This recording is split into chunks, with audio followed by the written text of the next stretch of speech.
Hey guys, it's Jonathan from Hexplora. We are going to continue our journey in the catacombs underneath the realm of Krasvetelia. The Bloodlord has gained a quarter of the power that he needs to ascend, and we have also gained power of our own. Now, we are playing a two-hero game in this playthrough. We have the Ruby Golem Warlock and our recently risen from the dead, the young red dragon witch. Now, our young red dragon is now a zombie. We had a chance encounter with an angel underneath the catacombs of Krasvetelia, and we were able to defeat it, but just barely. It was a level 6 opponent, and it was very difficult for us to take out. Alright, so before we get started, a few things to note. I have taken our witch and added the zombie greater aspect. Now, the zombie greater aspect will give our character a little bit of extra power, but with some caveats. There are some things that change with this character now that it is a zombie. So let's take a look.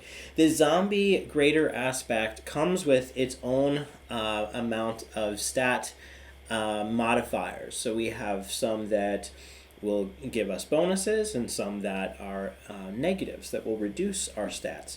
So I've gone ahead and added those to our witch. And if we look, there's also 3 separate differences in how this character is going to work going forward. So let's take a look at the first paragraph here. You now feed off the living. So check it out. Our new food rating is 0. So the young red dragon went from a 4 food rating down to a 0. And whenever you deal damage to an opponent, you heal 1 health. Boost the heal amount by 1 for every 10 health ranks you possess. So Belitrax currently has 16 health ranks. So our heal amount is going to be 2 health healed every time we damage an opponent. And this is actually just a wonderful synergy, because when we're facing our favorite opponent. And it's a synergy because the young red dragon can use all of its favorite opponent actions each turn in combat. So she can damage health, she can damage energy, and right there, that is 2 opportunities to gain this heal.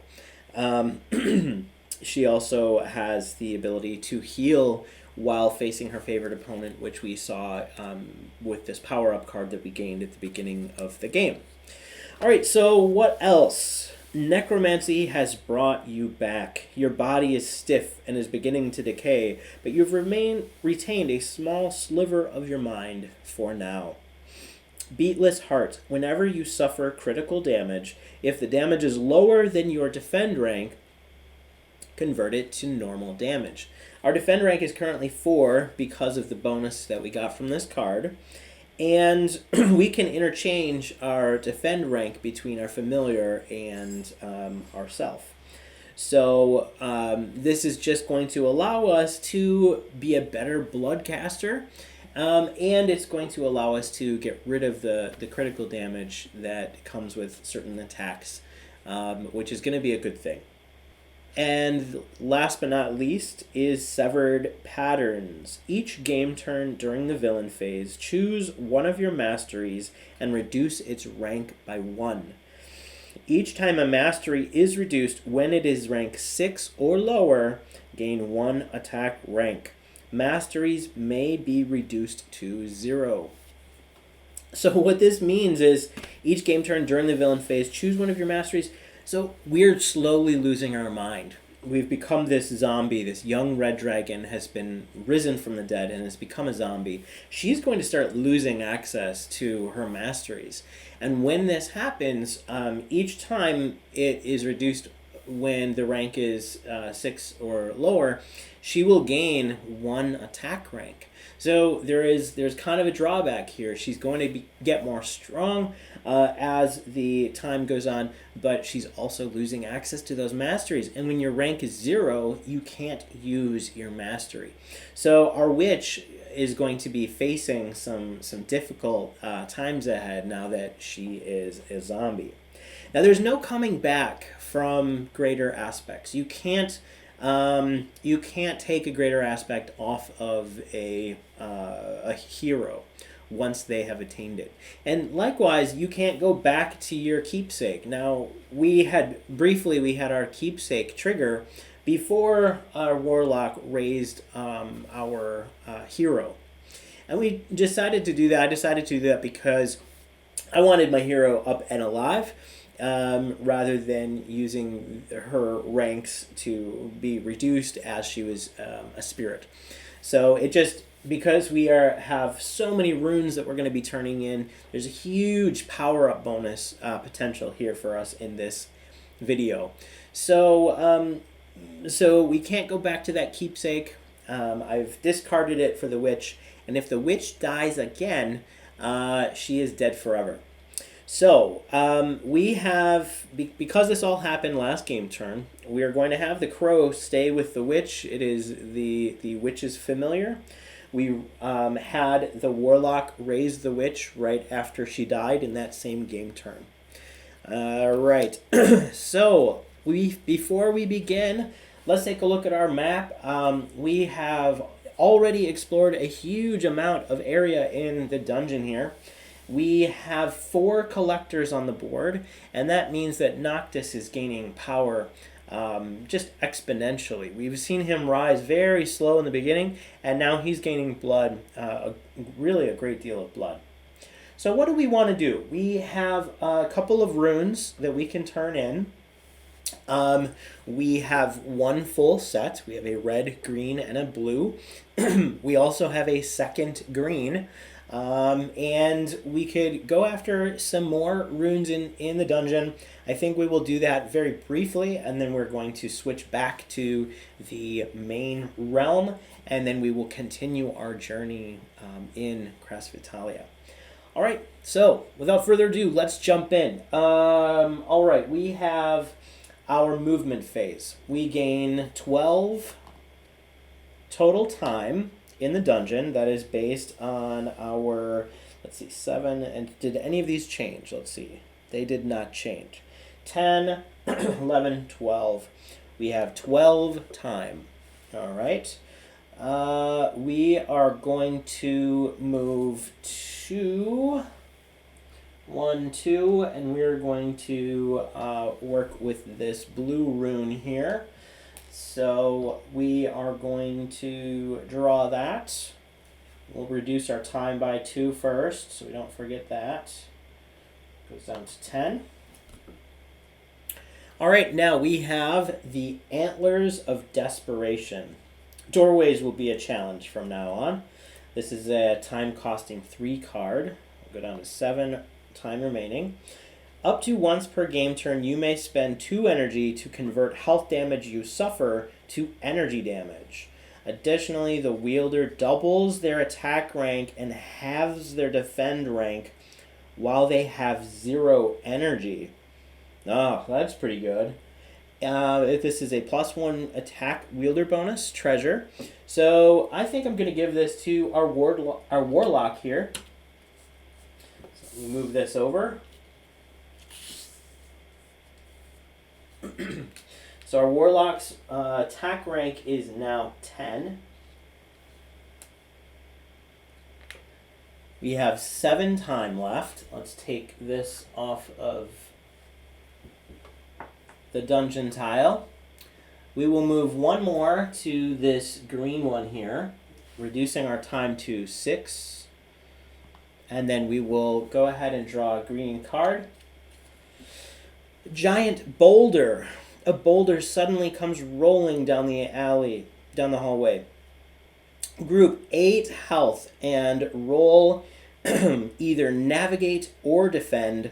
Suffer no damage if your navigate succeeds. reduce the damage by your defend rank if defend succeeds. Okay, so first of all, also if the group has a canoe and at least half the group fails, we lose it. We do not have a canoe, so we don't need to worry about this. Now this is navigate and defend. So we are first going to roll for our warlock. Our warlock's navigate is a 3 and his defend is an 8. We have, oh no, an 8 and a 9. So that is not going to help us. Alright, well, it's a good thing that we gave him the Antlers of Desperation. Up to once per game turn, you may spend 2 energy to convert health damage you suffer to energy damage. Now he has 1 energy left. So he can't do that. But we rolled a 9 on his defend stat test. His rank is an 8 for Shadow Ward. So what we can do is we can use blood magic to make this 9, result of a 9, reduce to a result of an 8, which becomes a success. If we look at the Crypt Placard, we find that the blood magic spell Body Control, it costs 2 critical health, and you may alter the result of 1 stat test you just failed by up to your tier. Our blood magic tier is 1, so we can reduce the 9 value of his stat test to an 8, which becomes a success. So, suffer no damage if your navigate succeeds. Reduce the damage by your defend rank if defend succeeds. His defend rank is 8. Damage coming in is 8. He suffers no damage. Now, we do have to suffer this critical wound. We could use his Ruby Golem ability to reduce or to negate that critical wound, but it's going to cost 3 health to do that. I'd rather just take the 2 health, leaving him with 5 remaining. Alright, so he has 5 health remaining. He has 1 critical wound, and he just barely, he used blood magic to basically reconstitute his body as this giant boulder was crushing down the corridor. He dissolved into shards of ruby glass and reformed at the other end of the hallway, just as the giant boulder crashed all around us. Now, Belitrax, our witch, she was recently risen from the dead, and so let's see what she can do here. So green is defend, yellow is it's navigate and defend. So green is navigate and yellow is defend. So green is navigate, and that is a success. Suffer no damage if your navigate succeeds. So our young red dragon zombie manages to sidestep this boulder as it comes crashing through the corridor. All right, so we have just completed this. Check it out. It is a trap, so we can also roll for a gear upgrade. I think let's go ahead and roll for... let's roll for the witch, and we're going to roll for attack, just to give her another attack rank. So we need a 7 or lower, and that is an 8, so that is not going to help us. We do not get a gear upgrade. The gear was smashed to bits by this boulder as it rolled over us. Alright, so the giant boulder is done. We get a green rune card. It is the first green rune card that we have attained in this set. So we'll set that aside. We have 6 time remaining. Do we want to... Let's go ahead and use 1 to move back to the middle. And then we are going to rest, and that will give us a little bit of health and energy back for Zixis, who really needs it. Alright, at the end of that game turn, we will have Noctis gain 4 blood, And his blood now is increased to 28. And then we'll see what he does to us. And it's a 5, so that is group 1 piercing health damage. So we are taking 1.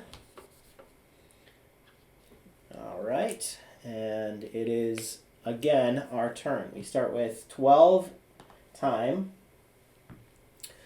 Let's go ahead and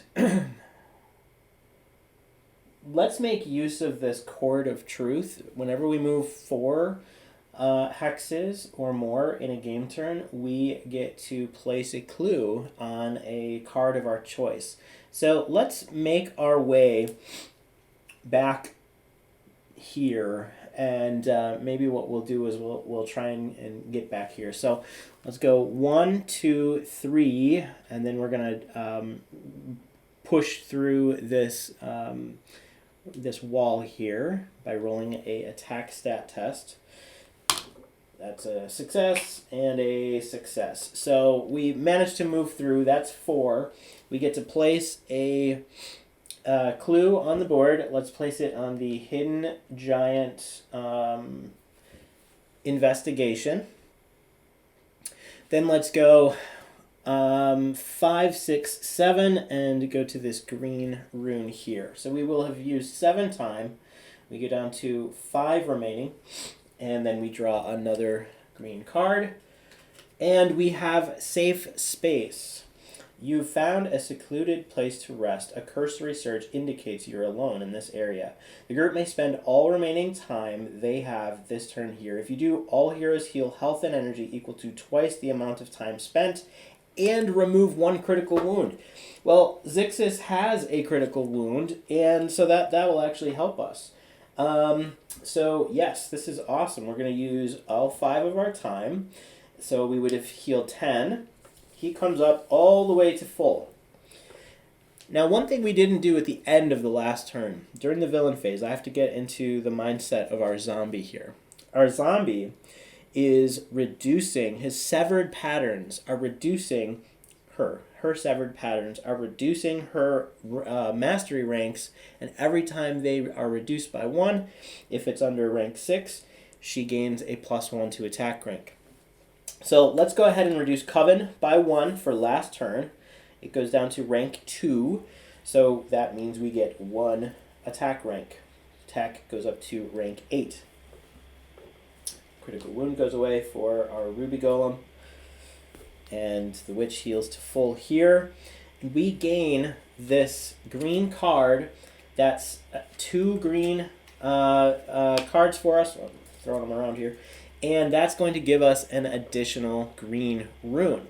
So we now have 3 diamond runes. Put that over here.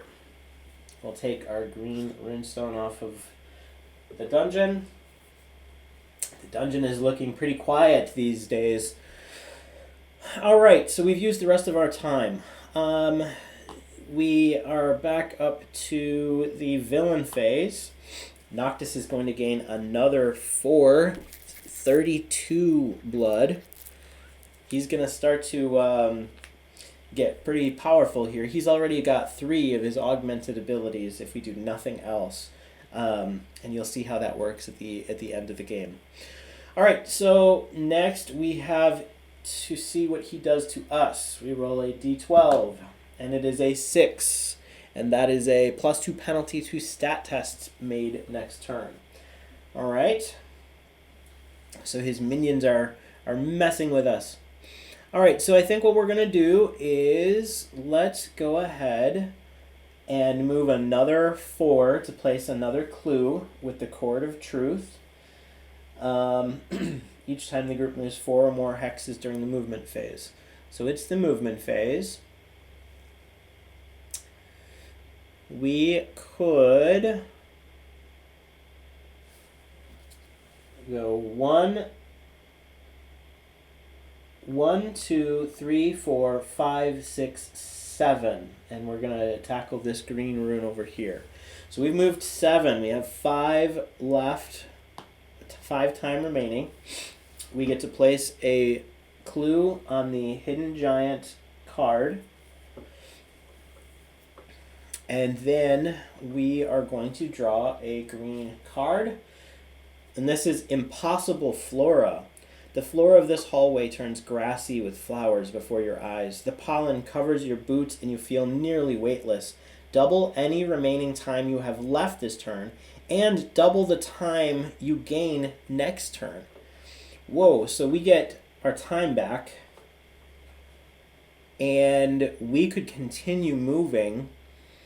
We could probably put another, yeah, let's do that. So that's an awesome one. It costs no time, and we gain double time next turn. So we'll have 24 time next turn to mop up the rest of these locations if we can handle it.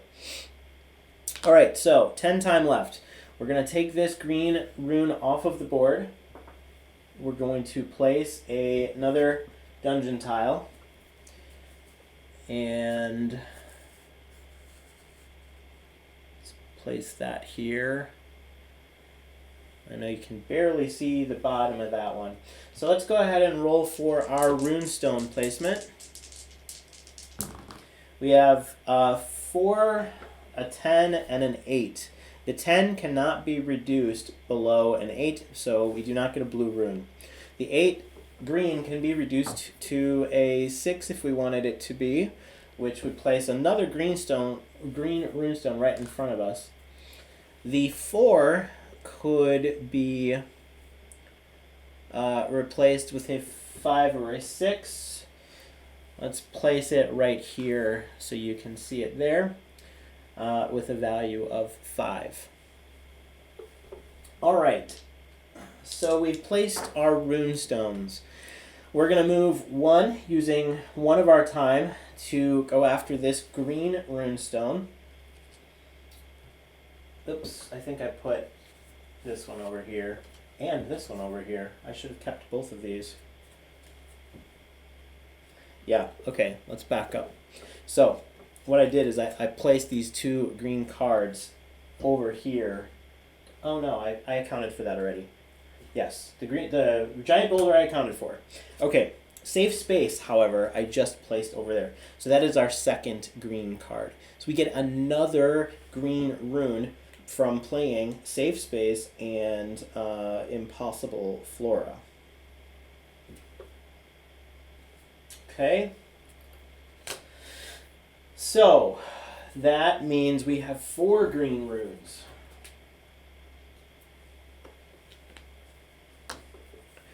All right, and then we have the next green card. Dusty Journal. A thin journal held by a skeletal hand grabs your attention. It appears this individual was attempting to investigate agents of Noctis. Choose 1 non-bounty investigation in play. Gain its rune reward as though you have completed it, then discard it. Awesome. All right, well, let's choose body puzzles. You find crumbled pieces of clay, many resembling body parts. Practitioners of dark magic are sometimes known to create golems of mud from deceased bodies. There are multiple failed creations here, each with a partial rune carved in their forehead. All right, so we have gain its rune reward as though you've completed it. So we gain a blue rune reward for this body puzzles investigation. So we also get to keep this green card. That blue rune reward is not a half card. It's not a blue card. It actually is 1 full rune. So we now have 2 triangle runes and 4 diamond runes and 1 circle rune. And we're done with this green one. We can move from this location, so we can place another dungeon tile down. And let's see here. We are not getting any additional exits from this location. One last thing.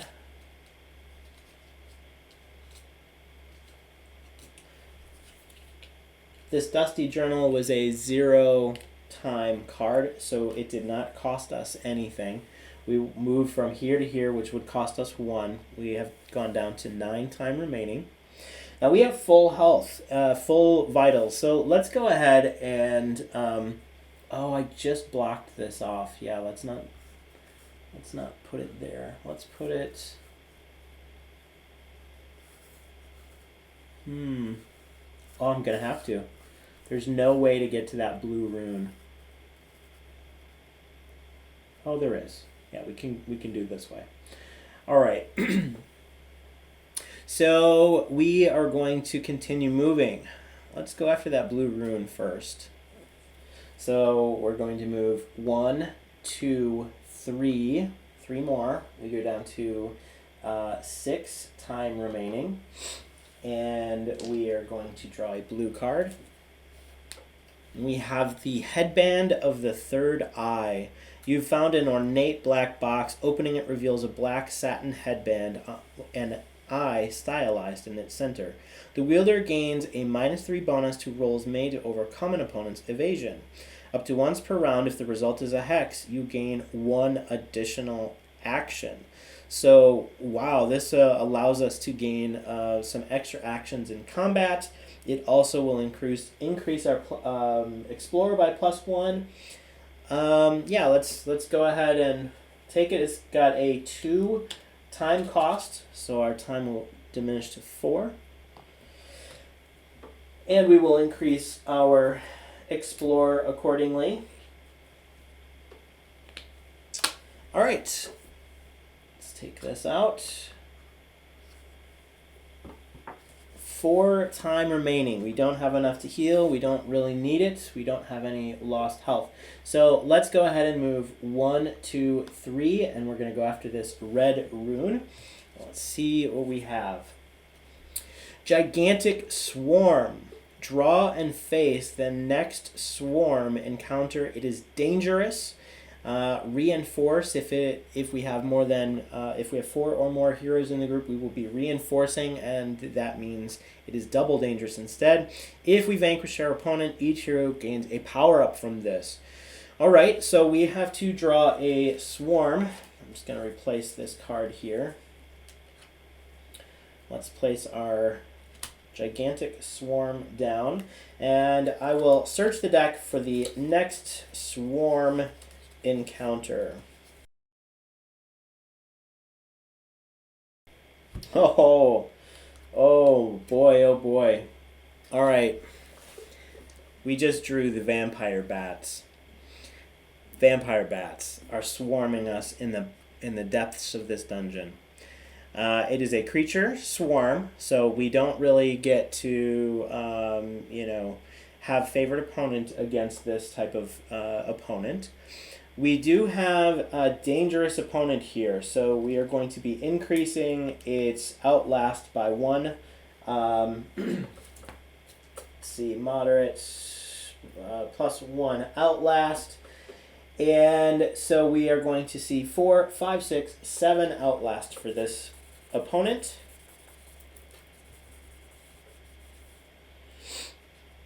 All right. And check out the passive at the bottom. If Kazul is not vanquished, ambush it after vanquishing vampire bats. So here we are down in the depths of this dungeon. We are facing a swarm, a gigantic swarm of vampire bats. And we are facing it during the night. That means we are going to find ourselves facing the demon lord of bats, Kazul. All right, let's see what we can do here. First of all, let's take a look. We are going to just roll. Let's roll Navigate and Explore. So I'm going to have Zixis roll Explore. 4 or less, that is a fail. Our witch Belitrax is going to roll a green Navigate, 7 or less, and that is a success. So we're going to be reducing Outlast by 2, That's 1 for the success and 1 for the end of the round. And let's see what the vampire bats do to us. That is a 5. Those who fail green suffer 3 energy drain and become disoriented. So our warlock has failed. Our witch rolled green and made it, so she is immune to this power. So warlock takes 4, because it's dangerous. And he is disoriented. So disoriented. Heroes suffer an increased chance of a critical failure for skill rolls. So critical failure range increases by 2. All right. Next, what we're going to do, so they have 5 energy remaining, or 5 outlast remaining. We will go ahead and roll navigate one more time for Belitrax. Oh, and that's a 10. Yeah, there's nothing I can do about that. We are not able to make that any kind of a success. The warlock is going to defend this turn. He's just going to straight up defend. He's not doing anything else.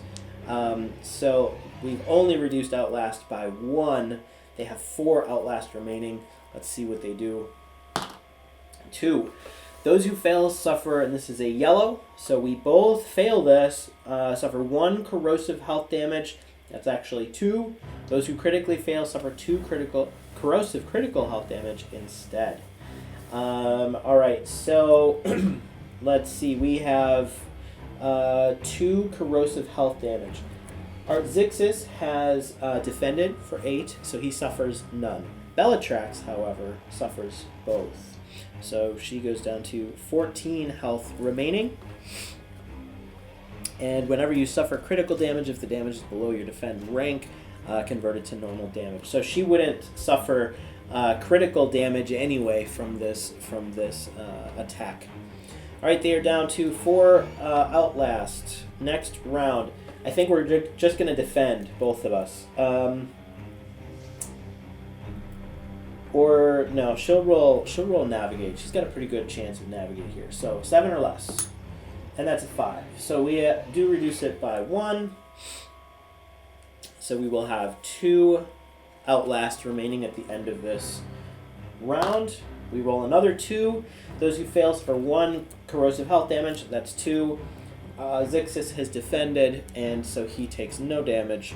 Belitrax, however, takes 2. She goes down to 12 health remaining.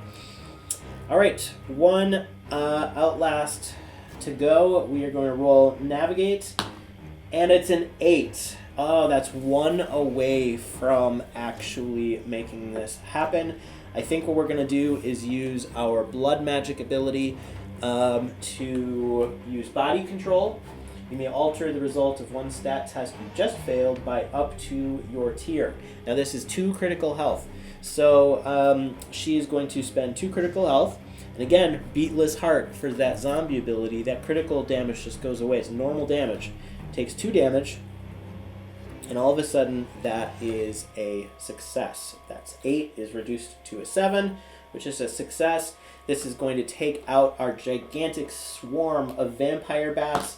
And they roll a 5 this turn. Those who fail suffer 3 energy drain and become disoriented. Now, Belitrax, that's a green ability, and Belitrax made that happen.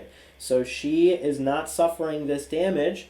The energy drain Zixis would have suffered is actually defended against because he has defended this damage. And we are done. So that means we gain 1 gold and 4 food.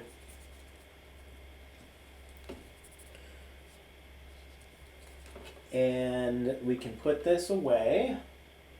Now, we get to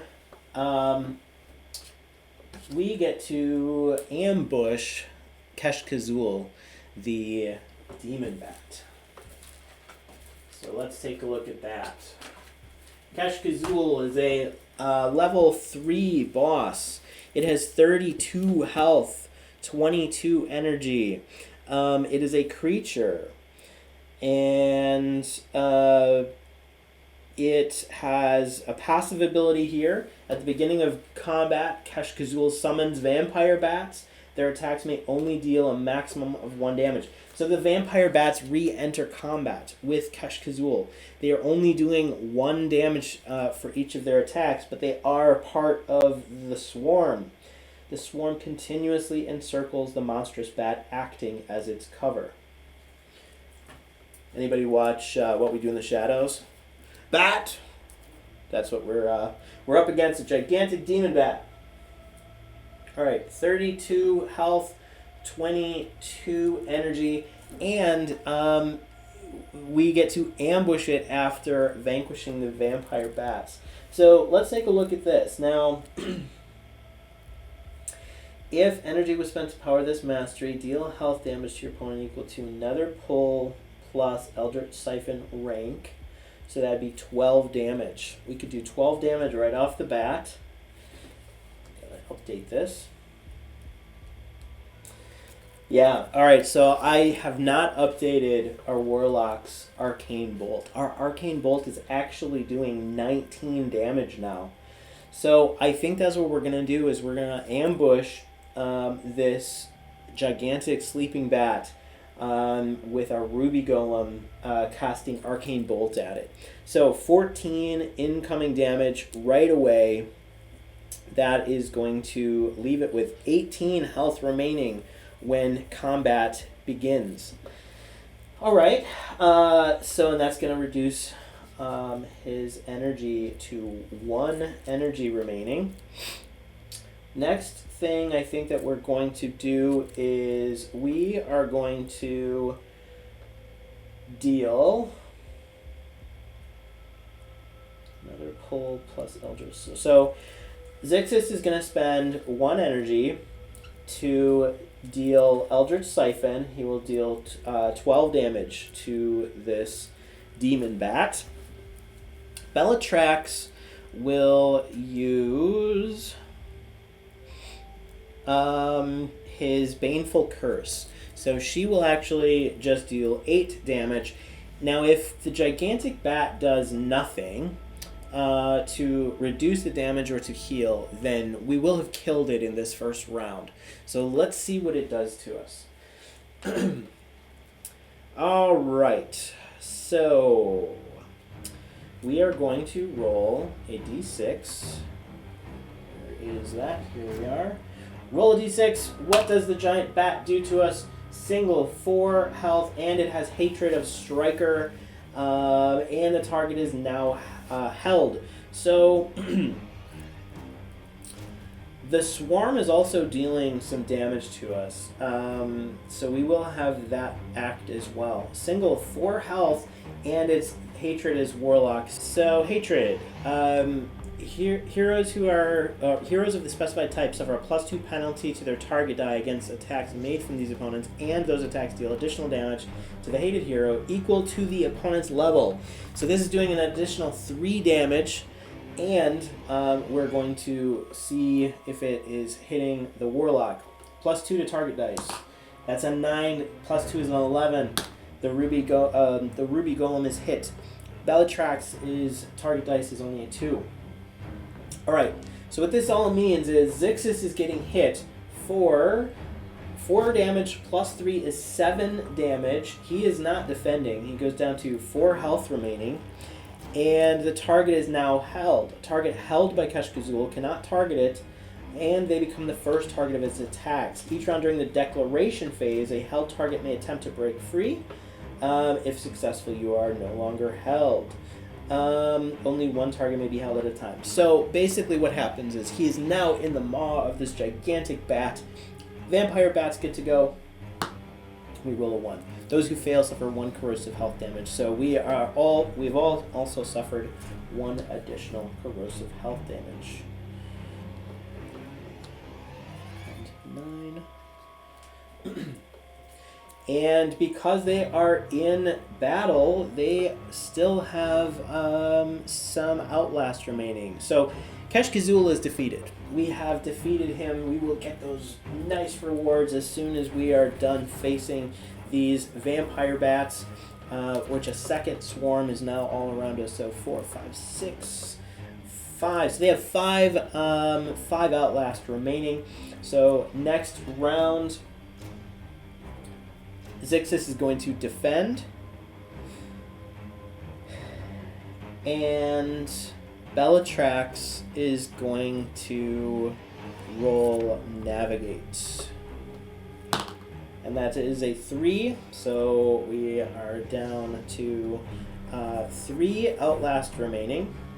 They are only doing 1 damage, so because of the Kazul's passive here, they're only going to do 1 damage to us. Those who fail suffer 3 energy drain and become disoriented. Energy drain is defended against, so he suffers none. Belitrax, because she rolled a green and they chose green for their action, she takes no damage. Alright, so we have 3 Outlast remaining. Let's roll Navigate again. And that is a 3, so that's a success. They will have 1 left at the end of this turn, or this round. Let's see, we're going to defend for Zixis. See what they do. Those who fail suffer 1 corrosive health damage. So 1 corrosive health damage is defendable. He can defend it. Belitrax did not roll yellow, so she is going to take 1 health damage. And they are left with 1 Outlast remaining. Alright, so I think both of our heroes are going to defend this round. And it's a Hex. Those who fail suffer 3 energy drain and become corrosive. Of course, it's 1 energy drain because of that passive. And they are dead. They are done for. So we get this bonus gold again. We can put that away here. And more importantly, we get all of those nice rewards for Kazul, the boss. So this is scaling gear. We get scaling gear. We can now travel on the mountains. We get a +3 first mastery. Oh, that's going to be awesome. Belitrax is going to take that. We're going to take +3 to our first mastery. That means that she's got a little bit more that she can do here before, as she's reducing her first mastery because of the zombie greater aspect. She can get more attack ranks from that. So that's pretty great. The Bat Familiar is the next bonus, and that is going to be given to our Warlock. So the Bat Familiar. Sonar. Each time you are ambushed, roll a stat test against Sonar. If successful, you negate the ambush. If you critically succeed, you may ambush the opponent instead. At rank 5 and every 5 ranks after, increase your opponent's evasion value by 1. Alright, so a familiar's rank begins equal to 1 plus 1/3 the receiving heroes. So 2. The Bat. Let's name him Laszlo. Laszlo, the Bat, is now Zixis' familiar. That's a weird sentence. Alright, so we've gained the single rewards. Now let's gain the group rewards. We get another 8 gold. We are now starting to feel the benefits of our wonderful the toil that we've gone through to gain all of this power. We are now starting to feel it. Speaking of power, I see a power-up hiding underneath here. If you'll recall, we actually died Belitrax died when she defeated Belitrax, the angel. She gained a power-up, but I never actually gained its bonus, even after she was risen from the dead. I get to gain this bonus, so we'll do that in a second. Alright, so 2 power-ups each. Alright, we have a +2 to defend. And we have a +1, choose 1 plus attack, or +3 to energy. Let's go with attack. Now let's go with energy. He's always, never has enough energy. And then +2 to Shadow Ward, bringing his defend value up to 10. Alright. By the gods, what we witnessed this day, Krasvetelia is as beautiful as it is flawed. In the beginning, they said they would only take the sick, but more disappear each day. Alright. Now we get 2 power-ups for Belitrax, our witch. Alright, so let me double check. Neither of these 2 had blood modifiers on them. However, we have 2 blood modifiers on these 2 cards here. So, first of all, +1 to each ability. This is also going to be awesome because Belitrax is going to be losing these ranks. So we want to make sure that she has as high masteries as possible as we move into the end game. Hex now is risen to rank 7, while Coven is at rank 3. We have a +2 to energy here. And let's take a look at what this one underneath here is. Oh, and that is a +2 health and energy. All right,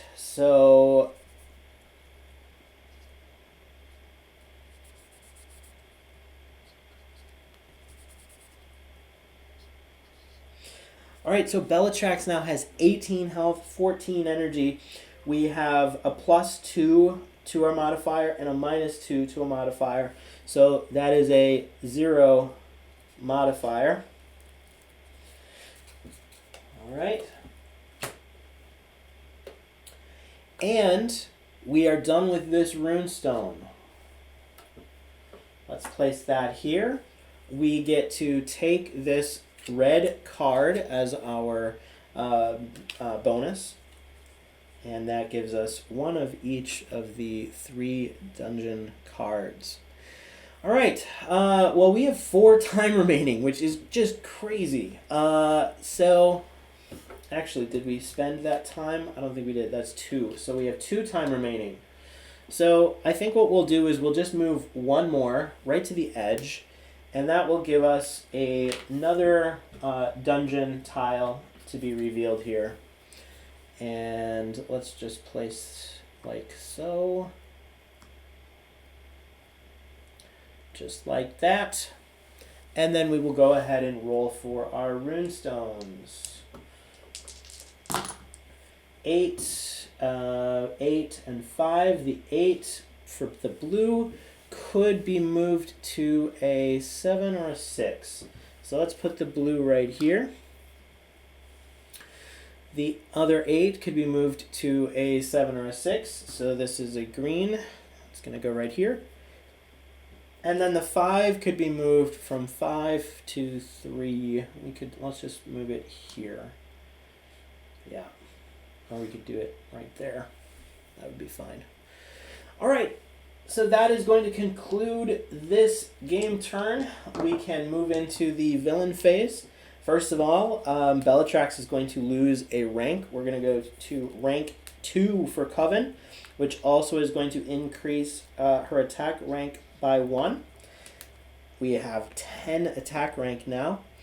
Then we are going to increase the blood pool by 4. Becomes 36. And finally, we're going to roll for Mirza Noctis. And that is a 3. Group +1 penalty to stat tests next game turn. All right. So I'm going to take a quick break. We'll be right back.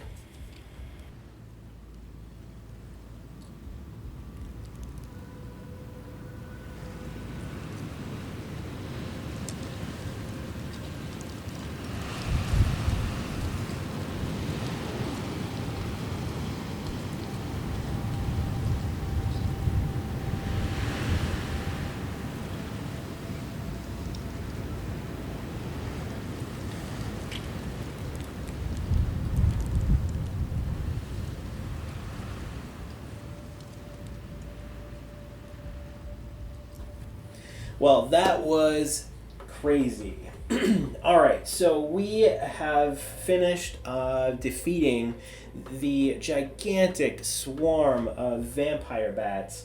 We took out Kazul, which is the demon lord, and he has given us quite a few bonuses. We did not gain, however, the additional power-up card that was shown on the last red, I believe it was the red card that we had gained. Yeah, the gigantic swarm. So it had a power-up on the bottom. We're going to gain that. Additionally, I made a mistake with the last section here where we had mistakenly taken another green rune when we shouldn't have. So this card is actually part of the set that we've already claimed. So I'm going to place that over here and get rid of that. All right. Power up. So 1 for each. We have a +2 to second mastery for our warlock. And we have a favored opponent. This is awesome for our witch. This is going to give our witch another favored opponent. Let's go with monstrous humanoid.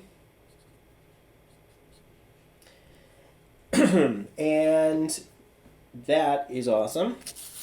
That will just allow us to gain, additional bonuses when we're facing those.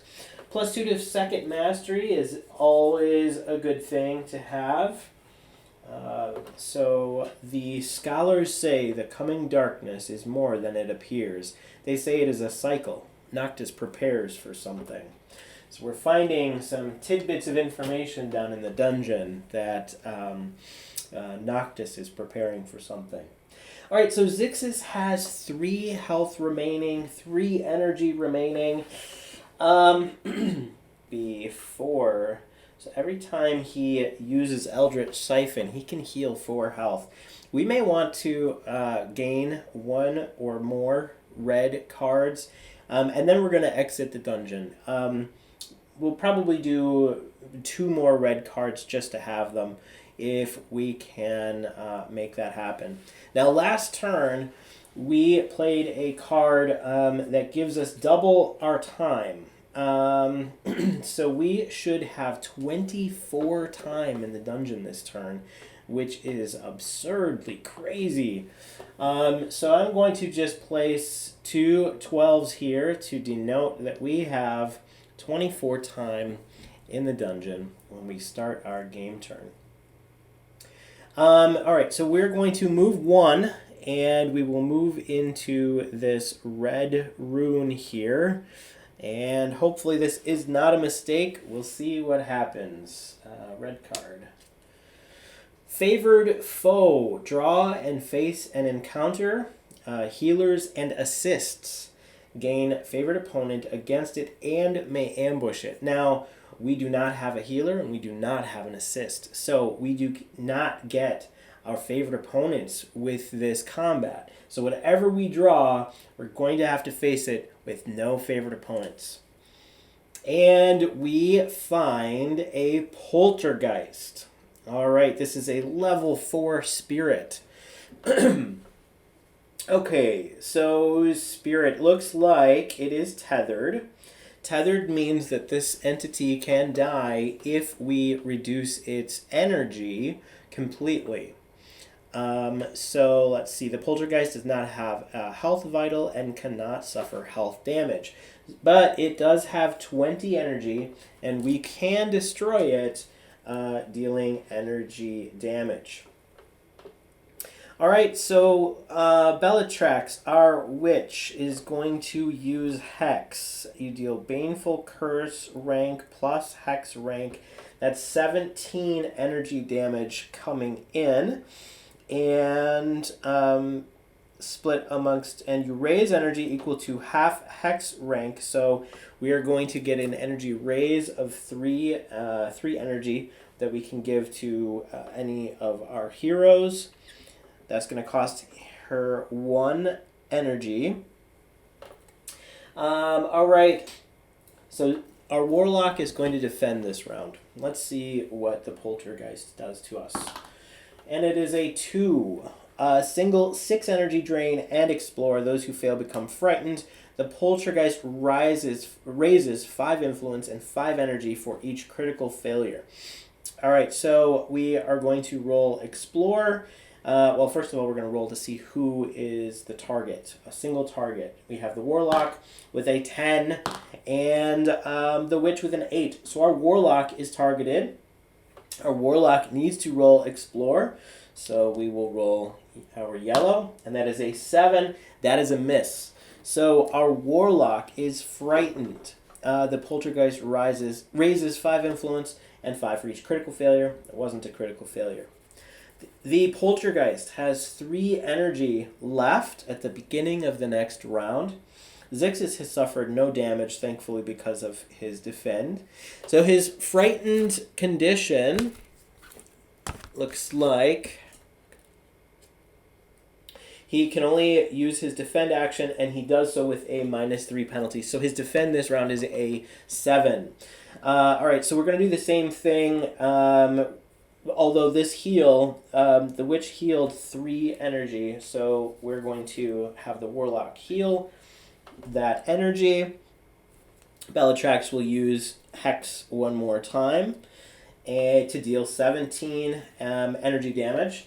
And the poltergeist is going to roll a 3. Group 4 corrosive energy, and each target becomes drained. The poltergeist heals 3 energy per hero next round. So we're suffering some damage. It's corrosive energy damage. It cannot be healed, but it can be defended against. Our warlock still has 7 defend, so that damage is going to be absorbed. But Belitrax suffers the entire amount, so that's 4 energy damage, leaving her with 8 energy remaining. And the poltergeist is destroyed. That's going to give us 16 gold, 8 gold each. So that is awesome. We're up to 39 gold for Zixis and 19 gold for Belitrax. I'm not taking the food because we're already at full food capacity here. So we have just destroyed the poltergeist. Excellent. And that gives us the red dungeon card, Favored Foe. That, together with our other red card, is going to turn into a red rune for us. Place that up here and add an additional rune. Now, actually, I should take a look at that card cost. That cost was a 3 time. We've moved 1, so we're reducing our time by 4 total. We still have 20 time remaining. Let's move this over. Okay. All right, so the next thing we're going to do is let's go after this rune over here. To do that, we are going to continue moving. 1, 2, 3, 4, 5.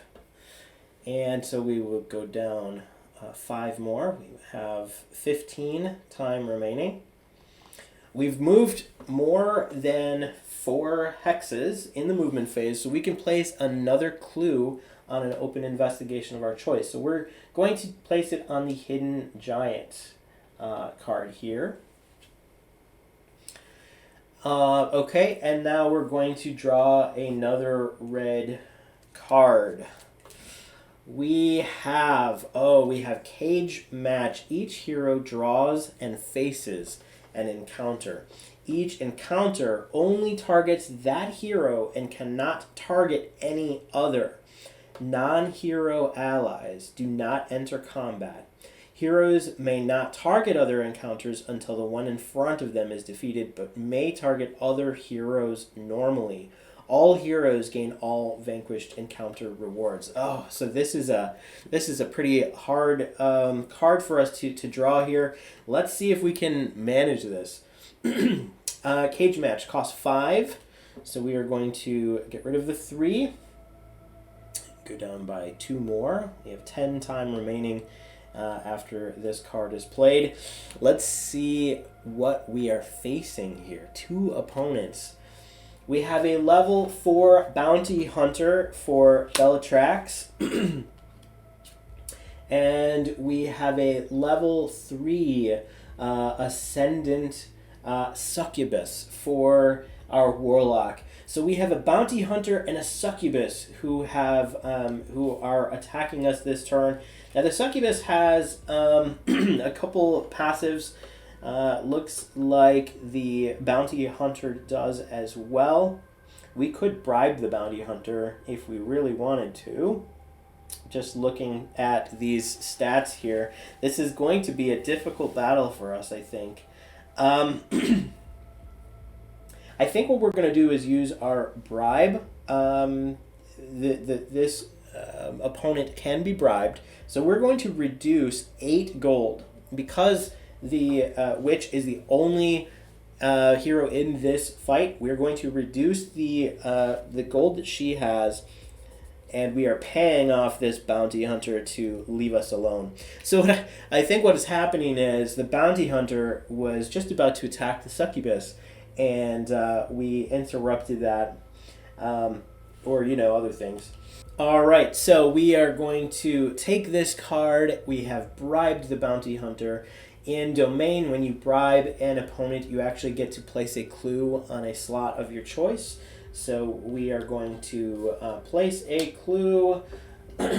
Let's place a clue on the only other investigation we have, and that is fusion on the night in the night deck here.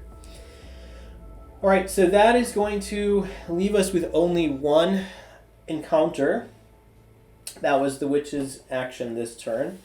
The warlock is going to defend this turn. He still only has 3 health. So I think what we're going to do is defend. And let's see what the succubus does to Zixis. And it's a 3. Single 7 energy drain. Targets who suffer any health damage become charmed. Alright, so thankfully he defended. He defended for 10. He suffers no damage. And that is going to mean that he's not charmed. This is an ascendant creature, or ascendant opponent, so none of our heroes have favored opponent against it. The next round, what we're going to do is, it has 14 health. Zixis is going to use Eldritch Siphon for 1 energy. It's going to leave him completely open, but it's going to do 14 health damage. And it will allow him to heal 4 health. So that'll actually be a nice heal coming in for him. Belitrax is going to... She is going to use Hex for 1 energy, and that is going to do 17 energy damage to this succubus. And let's see what she does. 2. So dual 4 health, and it has evasion of 9 this turn. So what evasion means is we have to roll, any hero who is targeting this succubus has to roll a d10. If we roll a 10 or a 9, the succubus has evaded the attack. All right, so let's go ahead and roll. A 9 or a 10 is going to negate the attack. So let's do Belitrax first, and that's a 4. So Belitrax's attack is good. And we have an 8. Oh, that was close. Zixis' attack is also good. So all of that damage is going to go through. This is a dual target, so each of our heroes are going to suffer 4 health damage, bringing our witch down to 6, and bringing our warlock down. Well, he has 3 health. His ability has healed him for 4. He's being reduced for 4, so he stays at 3 health damage. All right, and this is done. All right, so and this would have changed things a little bit. The knight, check out the bottom. This is a knight ambush. One target becomes charmed. All right. So I think what we're going to do is we're going to house rules this. That I missed this. It would be kind of hard to go back and redo the video. But what we can do is Laszlo's ability, each time you are ambushed, roll a stat test against sonar. So this basically means that we could roll a stat test, and if it's a 2 or less, oh my gosh, it's a 2. All right, so this is actually crazy that worked, but Laszlo, our bat familiar, basically interrupted the succubus from charming Zixis. This would have been a party wipe otherwise, because Zixis would have had to use his charm, his attack value, to attack our red dragon.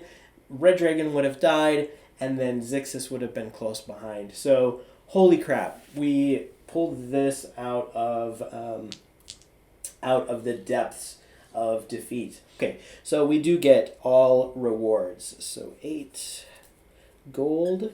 We get 8 gold back. We get a gear upgrade. So that gear upgrade, let's take a look at the rulebook to find out how that works. It says 1 hero gains a gear upgrade of their choice. Unless otherwise specified, these are always single rewards. So 1 hero gains a gear upgrade.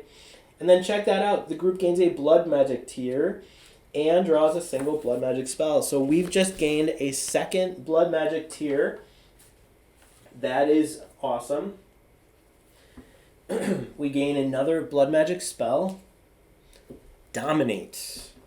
For 2 critical health. And each hero suffers this spell's cost.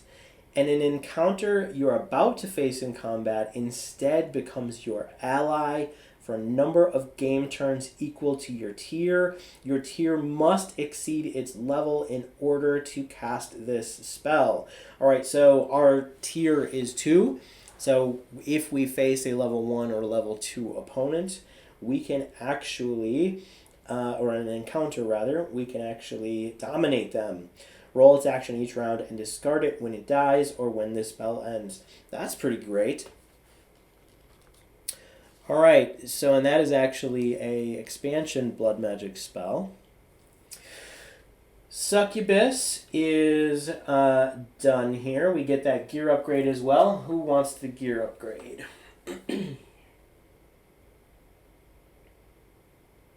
Let's give it to the Warlock, and we're going to increase his blue 2nd mastery to 5.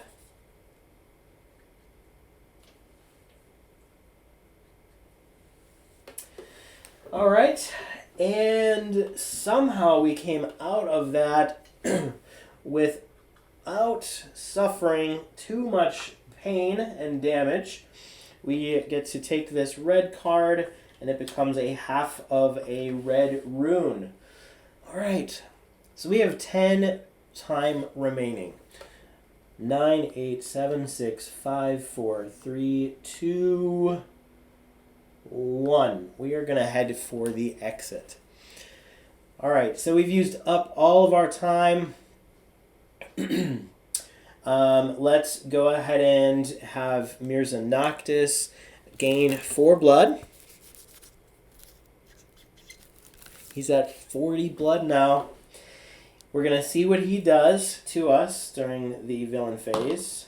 And that is a 4.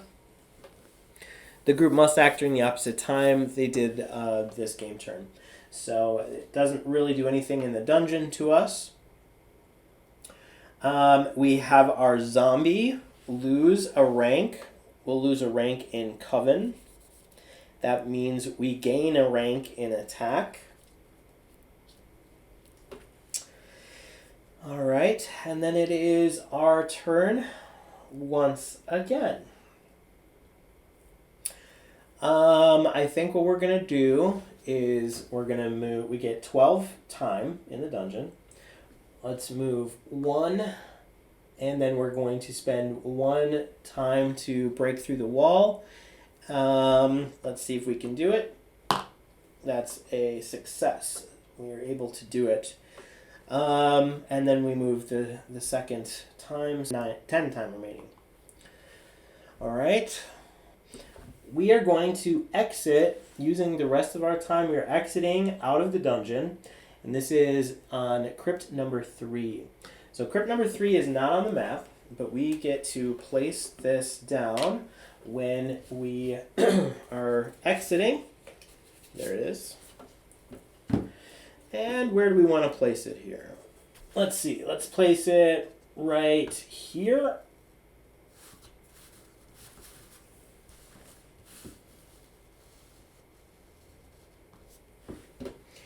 Okay, so when we emerge from the dungeon, we are emerging in the event phase of the game turn.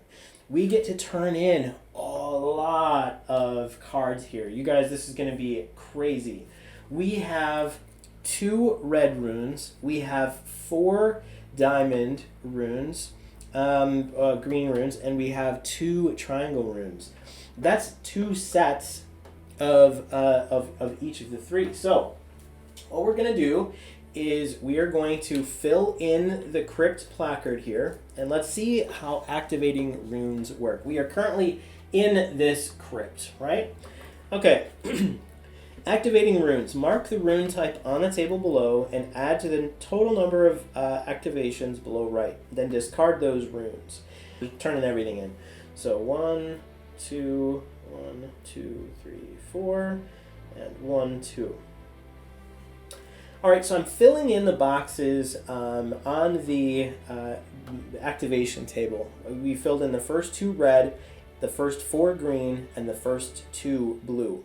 Now, I think what we're also going to do is we're going to get rid of some of these treasures that we've attained, and that's going to give us extra blue cards. All right, so let's go ahead and get rid of the Court of Truth. I think we're done with this one. It's going to reduce the wielder bonus defend. So his defend is going to go down to 9. And then we can couple that with this other blue card that we have to gain 1 more rune. So I'm going to mark on our activate runes that we have activated a 3rd blue rune. Then let's get rid of the headband of the 3rd eye and the antlers of desperation. So I think what we're going to do is take both of those off our hero. Our warlock now has 9 attack and 3 explore. We're getting rid of those 2 blue cards, turning it in for another rune. So all of a sudden we have 2 red runes, 4 green runes, and 4 blue runes that we're turning in. All right, let's see what else happens here. So that's a total of 4, 8, 10 activations. Oh my gosh. So total activations, if you'll notice on the right hand side, I'm going to put a 10 inside of that box, and I'm going to fill in the first 5 of the little boxes there. Alright, so each hero gains a power-up for each rune activated, and the group draws a power-up and gains twice its bonus for every other activation.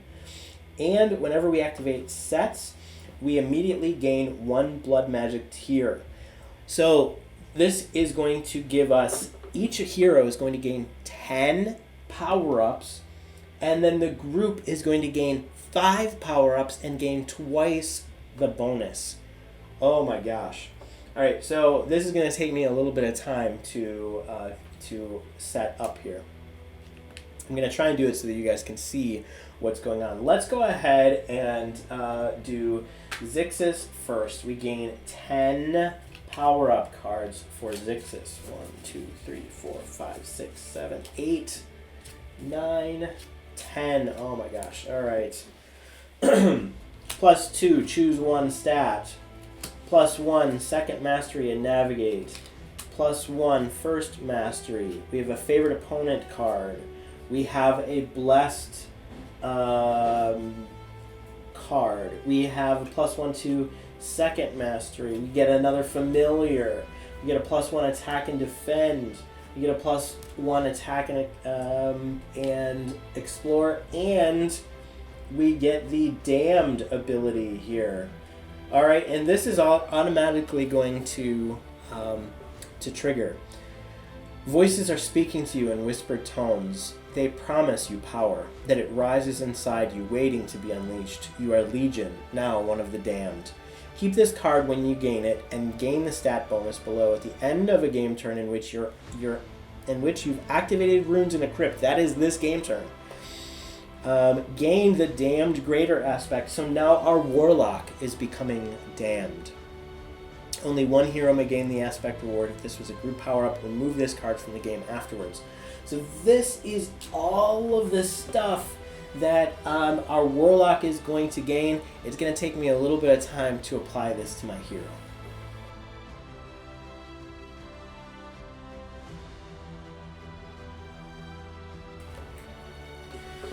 Alright, we're done applying these power-ups to Zixis. Now it's our turn to have Belitrax gain 10 power-ups.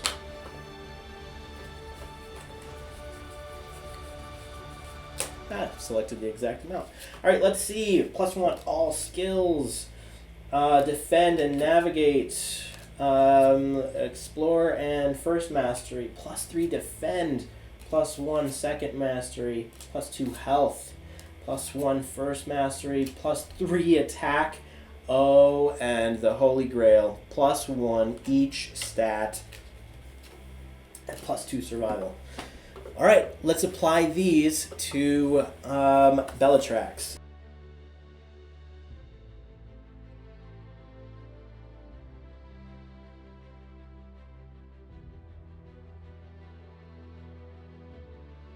Alright, so I have applied most of these to our heroes. There's one I want to bring up to show you.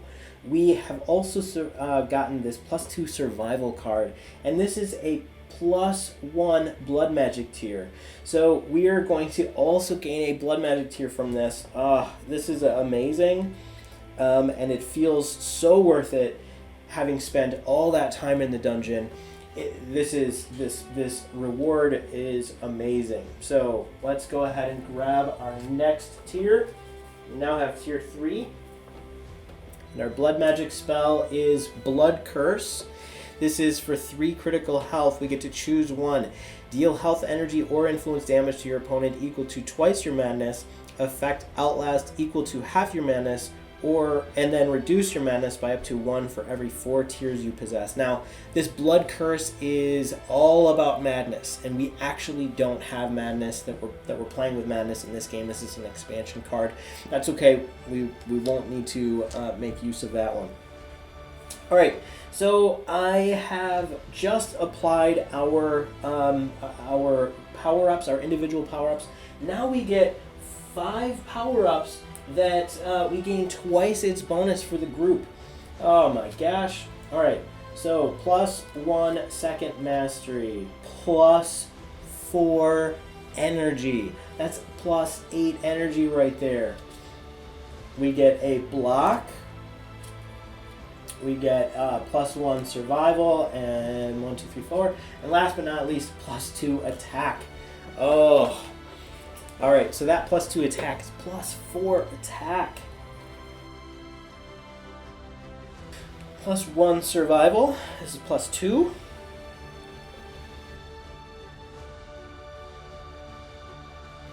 +8 energy.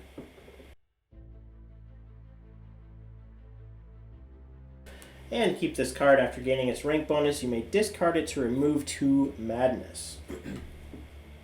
Then we have favorite opponent block. Now, how do we gain twice this bonus here? I guess we're just going to give this block to each of our heroes. So, roll the hex die. Instead of dealing damage to the vitals, target of your choice gains block. Well, that's pretty good. Heal, block. Excellent.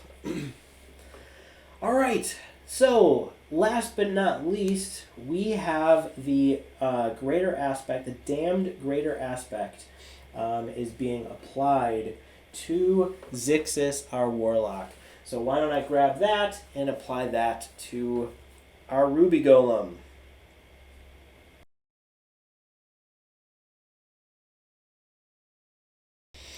All right.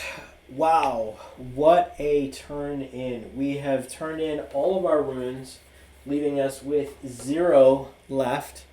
And we have turned in 2 sets of blood magic, two sets of 3, so we get 2 more ranks of blood magic.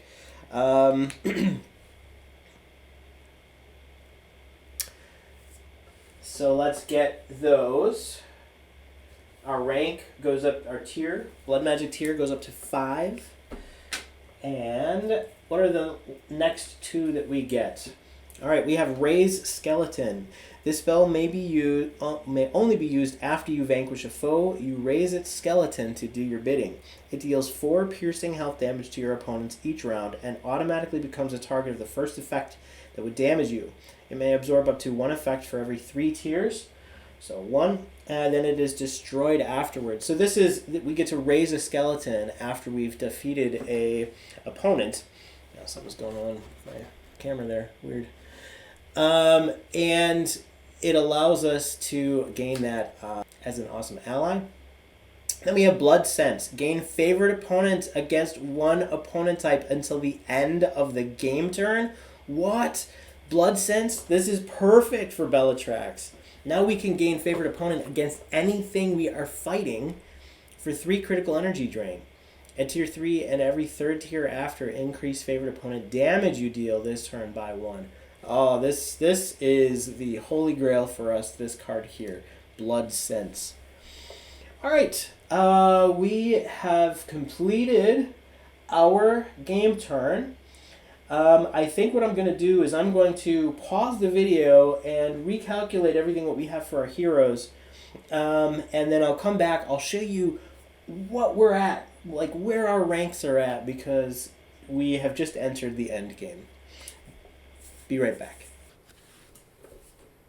Wow, this was something epic. We managed to go through nearly half the entire power-up deck in one single turn-in event for our heroes.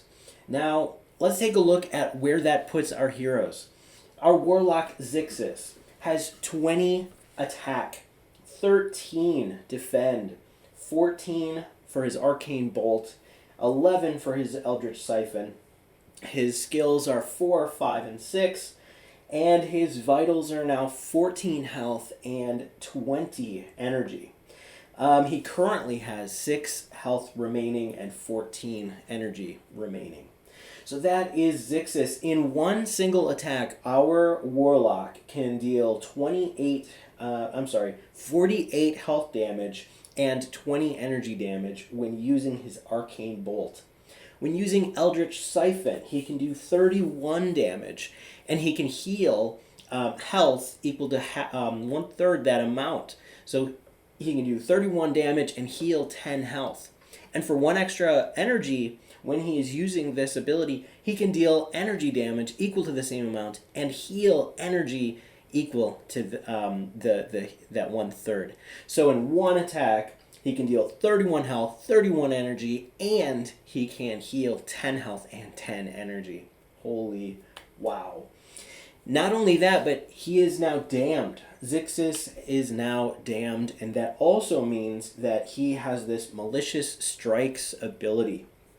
Each time you damage an opponent, you may spend 1 health to deal additional energy damage equal to twice your attack rank. So he can do another 40 energy damage in one single attack.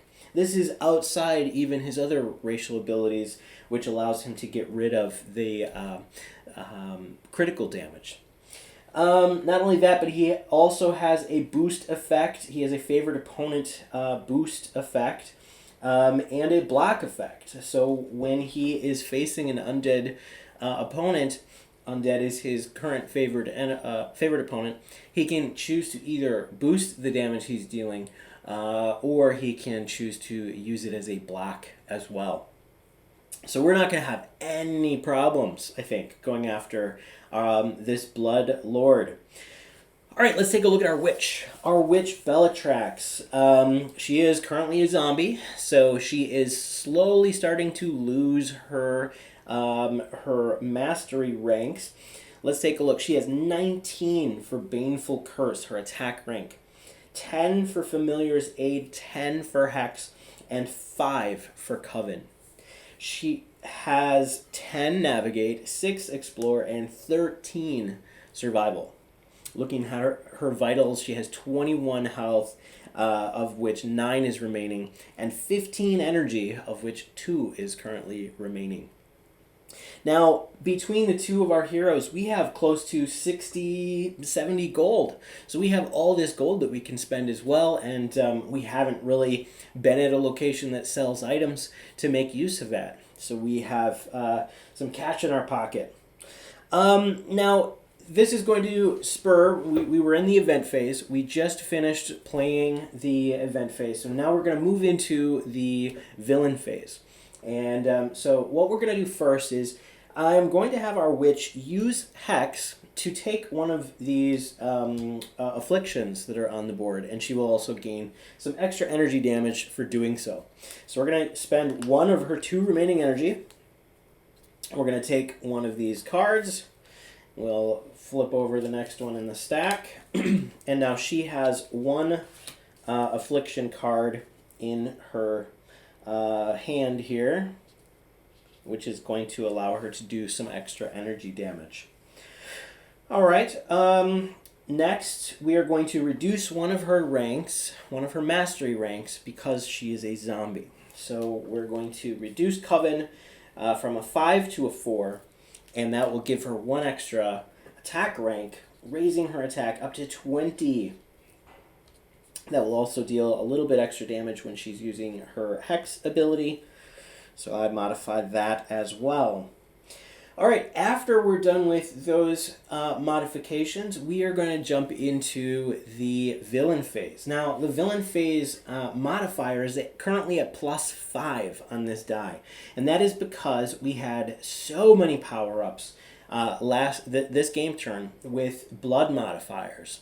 We have a +5 to our villain die roll this game turn.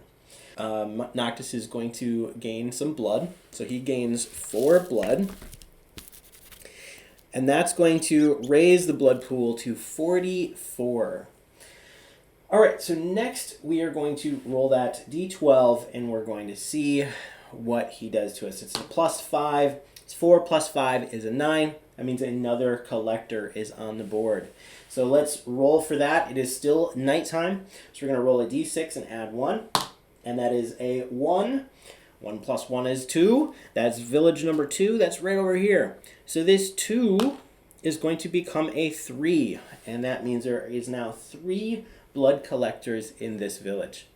Now there can only ever be 3 blood collectors in a village. As soon as we would roll 1 more, we would keep the 3 here to denote that it's still going to be siphoning that much blood.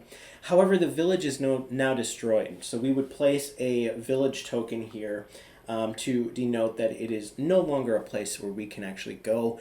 They've ruined the city, and all of its inhabitants have become just basically these batteries, these blood batteries for the collectors. All right, so that is the end of our turn.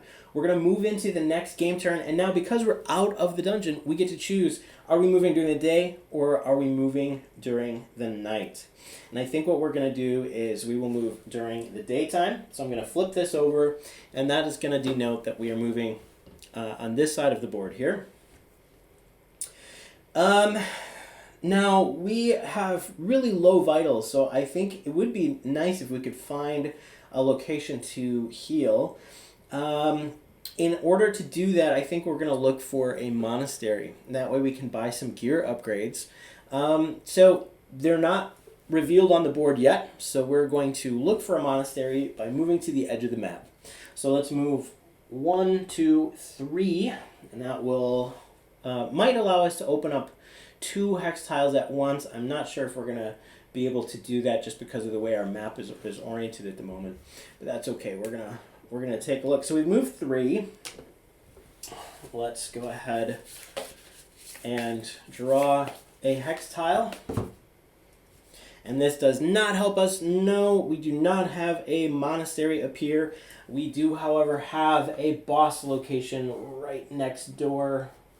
Let's see if I can get this to fit here. I'm going to be ruining the dungeon map a little here to make this fit. But that's okay. All right, so we've moved 3. Let's continue moving. Let's move 4, 5, and go to the bottom of the map. And we're going to open up a new tile. And here we have the second crypt appears. So as you can see, this is the second crypt location. We actually revealed, we didn't. We revealed crypt number 4 and crypt number 3. So crypt number 2 is still locked. So we're going to place this down here.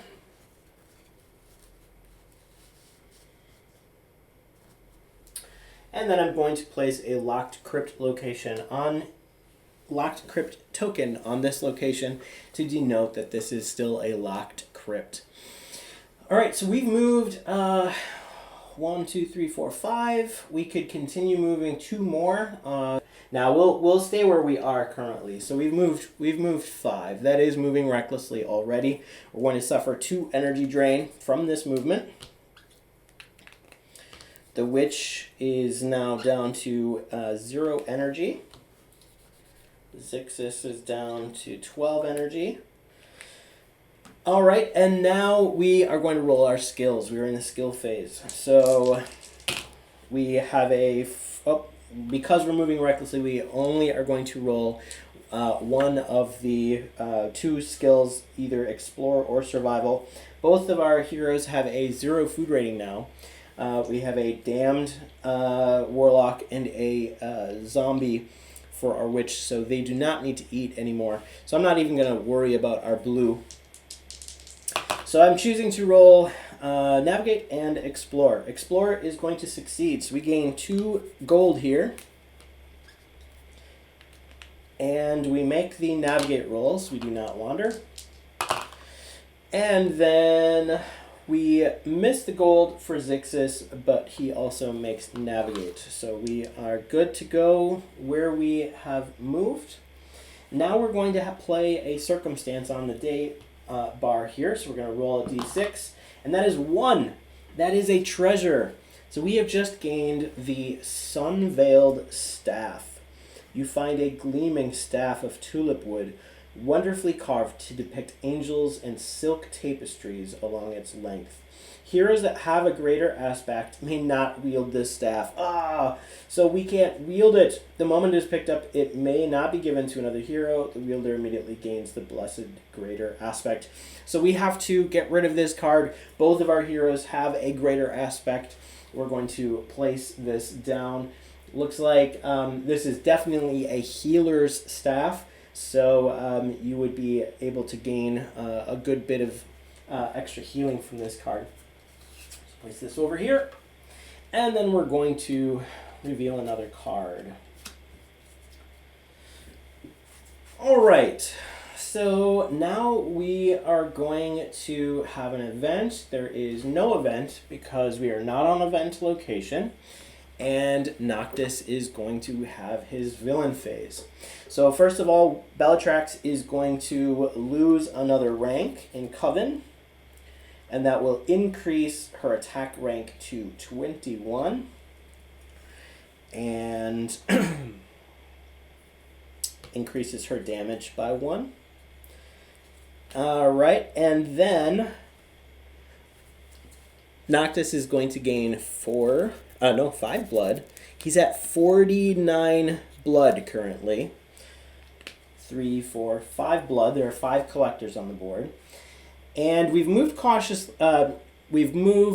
recklessly, which means we gain a -2 bonus to the villain roll. So I'm going to put a -2 here to denote that.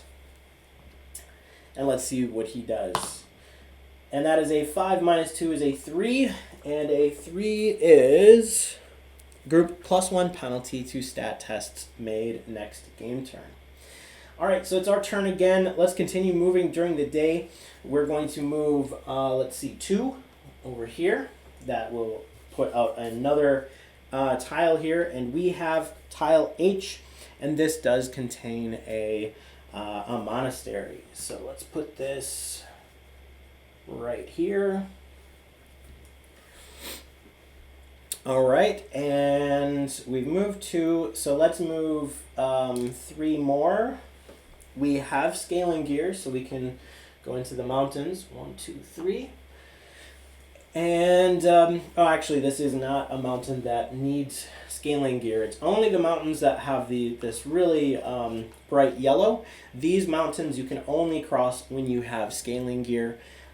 These dark brown mountains, you do not need scaling gear to cross those. And that is in the rulebook. You can find that in our terrain page. All right, so we've moved 5. That's moving recklessly. We're going to take away 2 energy. And Belitrax is losing 2 health. She goes down to 6 health remaining. We're going to roll our skills. Again, we're moving recklessly, so we're not rolling our survival. And it is at a +1 penalty to our roll. 5 becomes a 6 is a success. The 8 is a failure.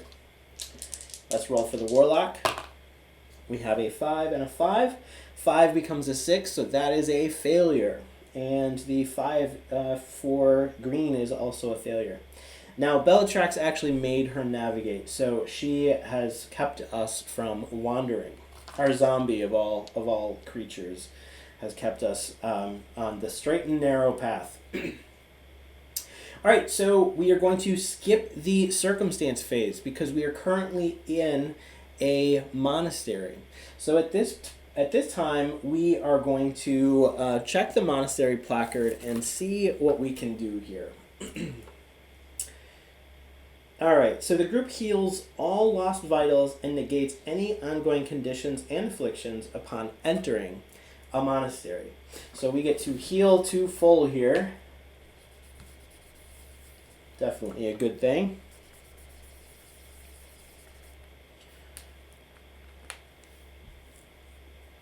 Now, reduce all other healing effects you receive by half. So our zombie has a passive ability that is going to be reducing the amount of heal that she receives by half. So she cannot get up to full here. So I'm going to say she's got 11 health and 8 energy remaining because she cannot gain to full from this heal effect. All right, now items available in monasteries are located on the back of the monastery placard. You may also purchase items available in villages, so we can get any item from the villages or the monastery here. And if you'll notice that bullet number 4 here, many items have been taken and locked away in the crypts. These items are unavailable at the start of the game. Each time a crypt is unlocked, the next tier of items and gear upgrades becomes available to purchase in any monastery. So if we look at what we have currently unlocked, we've unlocked 2 crypts. So that means if we look at the back of this monastery placard, we have access to the top section, the section underneath the first key, and the section underneath the second key. So everything except for that bottom section is available to us to purchase. So we can purchase up to the 4th rank of gear upgrades. And I think I'm going to take some time and spend some of my gold in this location.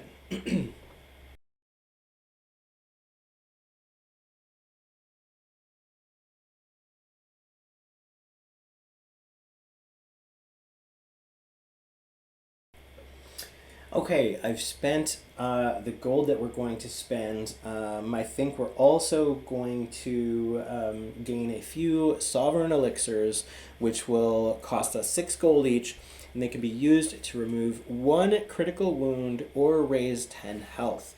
So let's see, this is going to cost us, get 3. And I'm going to place these, 2 is going to Belitrax, and 1 is going to Zixis.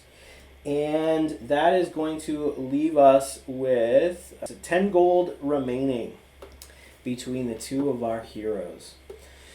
Alright, so that is the end of our event phase. We have not gained any more runes. Let's take a look at this location. So this is the Monastery of Gesk. So if we would have saved one of our sets, for instance, a set of red, blue, and green runes, we could have turned them in this location and gained the grace that appears in Gesk. And let's see, this would be the Grace of Light. Once per game turn, one hero may remove 1 of their critical wounds. Additionally, the group reduces all critical damage they receive from opponents by 1 for each revealed monastery. So we could have saved it and turned it in here, and this would have given us a little bit extra ability when it relates to critical damage. But again, we did not have a monastery on the board at the time, and I did not want to save. I wanted to get it all taken care of at the same time. So let's move on. We're going to move to the villain phase. We have a -2 bonus to the villain roll. There's 5 collectors on the board, so Noctis has gone up to 54 blood, and we are going to roll the d12. And that is a 10. -2 is an 8. Single hero, 1 critical health damage. Let's see who the target is. Zixis rolls a hex. Belitrax rolls an 8. Belitrax is the target. Now, Belitrax, our zombie, has beatless heart. Whenever you suffer critical damage, if the damage is lower than your defend rank, convert it to normal damage. So instead of taking 1 critical damage, she suffers 1 normal damage. Excellent. And that is the end of this game turn. Next turn, let's move 2 to reveal another tile. And we have revealed tile F. So we're going to place that right here. And actually there is a destination on this particular tile as well. So if we see this fusion card here, this is on, let's see, this is a blue rune, and this is going to be right here. So if we go to this location, we can get a blue rune.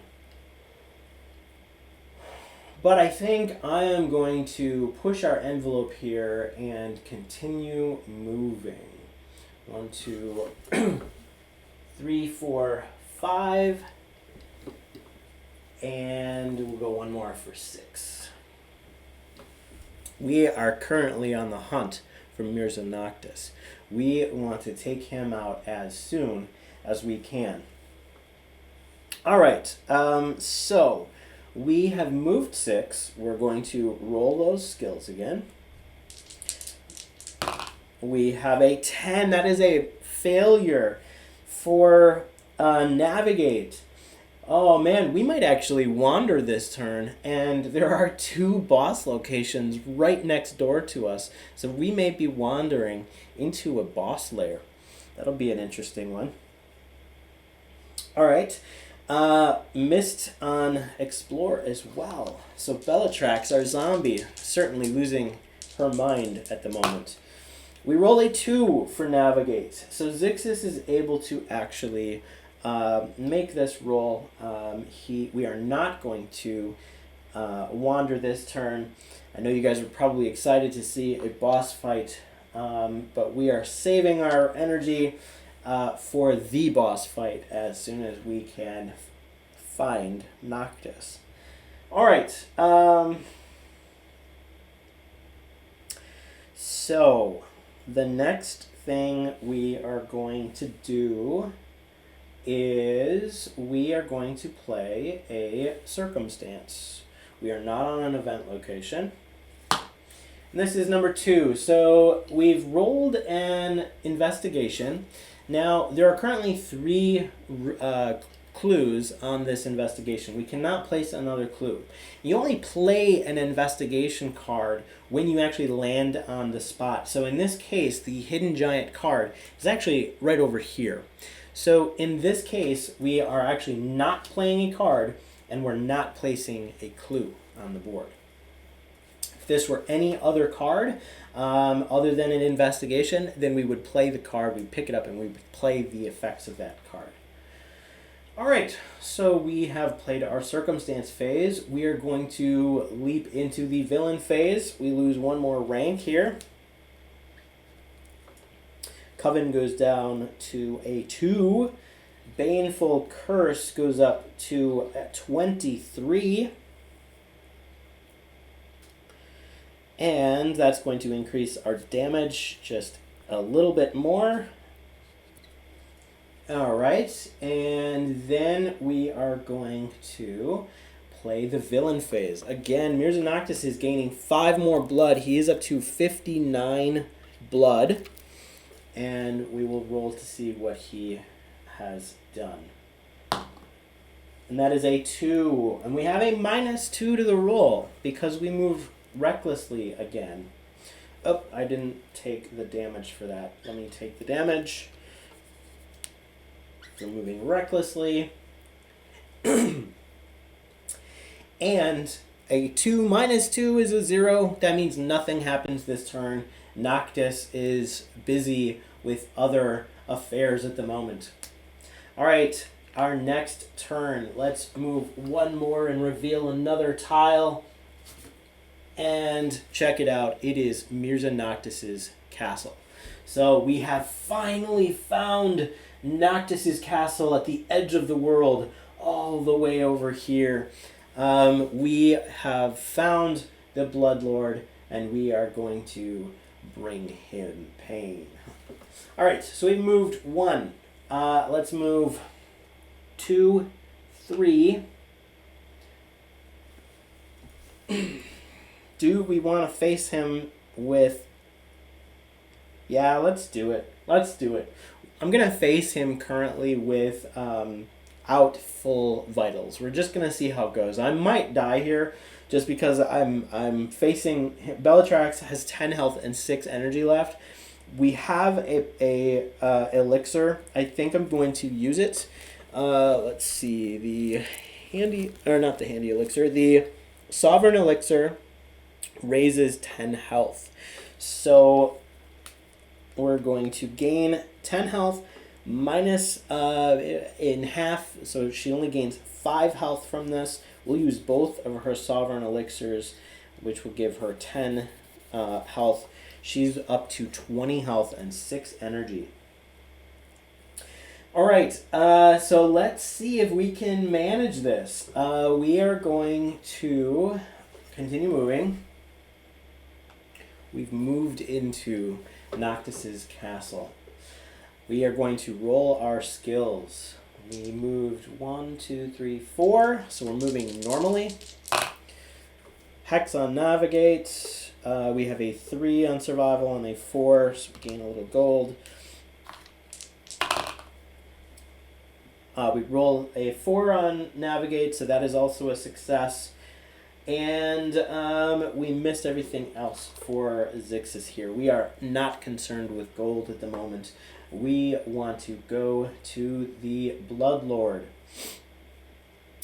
Alright, so before I enter combat, what I'm going to do is we're going to grab Mirza Noctis's placard, and I'm going to gain the special abilities that he has.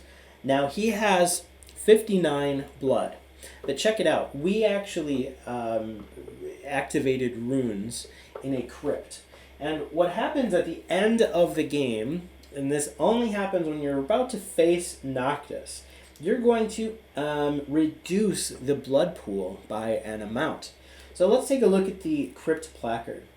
The blood pool is reduced once at the end of the game when the group faces Noctis based on the number and types of activated runes shown in the table below. So additionally, reduce the blood pool by 5 for each activated rune set. Now, if we look at what we activated in the room, we activated 2 red runes, which if we follow that down in this table, that equals a -4. We activated 4 green runes, so if we follow the 4 down, that's going to be a -16. And we also activated 4 blue runes. If we follow that down, that's another -16. So from the types of runes that we have turned in, we have a -36 to the blood pool from what we've turned in. We also turned in 2 sets, and so each set is going to reduce the blood pool by 5. So that is another -10, which means we are reducing the blood pool before we face Noctis by 46. And this is because we gained our power in the crypt. So all of a sudden his 59 blood is going to be reduced by 46, leaving him with 13, I think that's right, 13, 46, yes, 13 blood remaining. We did so well in the crypt that we've basically cut his power by 4/5. It's amazing. All right, so we will go ahead. I'm going to get his placard ready to go, and we will enter combat with Mirza Noctis.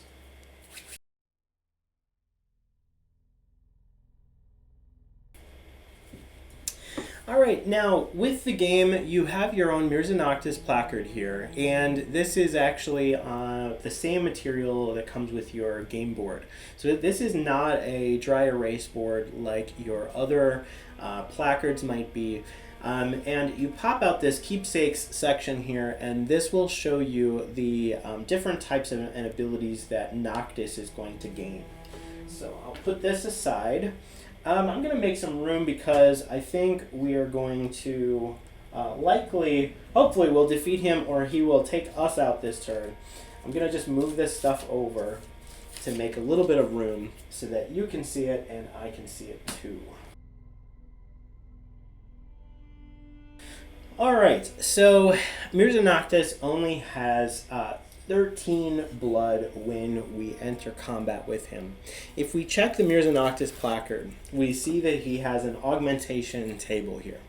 Now, we are going to roll a 10-sided die for every 10 blood in the blood pool. And whatever we roll will be an augmented ability. So, when you look at Noctis's placard, we have a number of abilities that also come with his placard, and these are double-sided. So one side is a regular ability, and the other side is the same ability, but it's augmented. So it has a kind of a reddish hue to it. So we're going to roll to see which of his abilities have been augmented.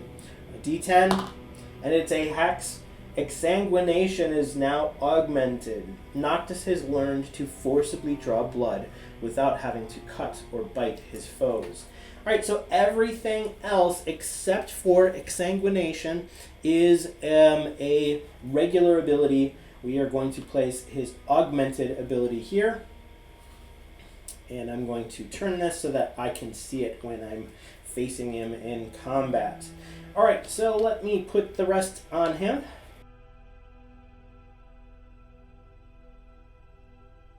All right, and there we have it. Whoops, that one's not augmented. Now we're good. All right, so we are ready to face the Bloodlord. We have Exsanguination. His first ability is an augmented ability. The rest of his abilities here are regular. Now he has a passive.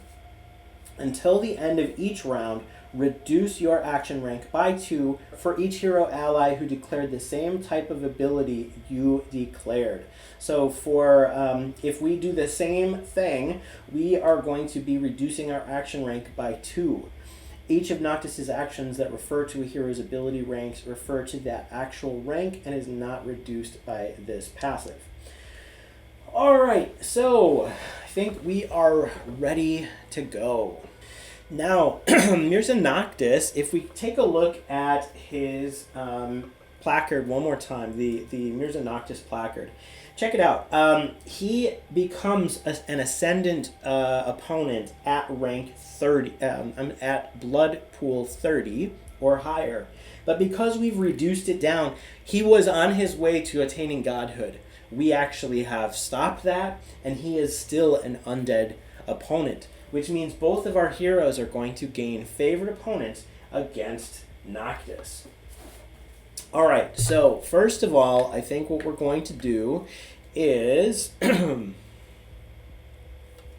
we are going to write down his totals here.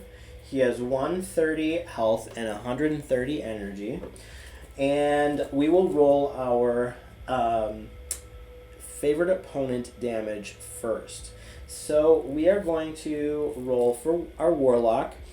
Do we want this to be a block, or do we want this to be damage? Let's just go full damage. We're going to roll a d6, and that is 5 damage that can't be reduced. Now, our witch is going to gain all of the benefits that she has access to when she is using her favorite opponent's abilities, and that's because she's the young red dragon. So she gets to access everything that she is available to her. We are going to roll a 6-sided die. That's going to be 1 attack health damage. Let's roll for energy damage. 3, and that is multiplied by 2 because it is energy damage. So we have 6 incoming for that. We also have a heal and a block. Let's roll for the block. The block is going to be a hex 2, so she's gaining block 8 this turn. So that will help her reduce some damage if any comes in. The heal is going to be a 5, so heal of 5 this turn. And now we can move on to our hero actions. So the first thing I think we're going to do is I'm going to have Zixis roll Eldritch Siphon. He is going to deal, let's see, it's 31 health damage, and he will heal 10 health. Now he's going to spend another 1 energy to, this costs him 1 energy to use. He's going to spend 1 energy, I'm sorry, it costs him 1 health to use. He's going to spend 1 energy as well to gain the energy effect. So he's dealing 31 health and energy damage. And he is healing 10 health and 10 energy. Belitrax is going to use, let's go with Hex. So we've used blue over here, we're using purple over here, so we're not using the same ability. And she will do 33 energy damage. At rank 7, her rank is 10, you may also use Baneful Curse this round. So she's going to deal another 23 health damage to Noctis. This will cost her 1 energy. She has 5 remaining.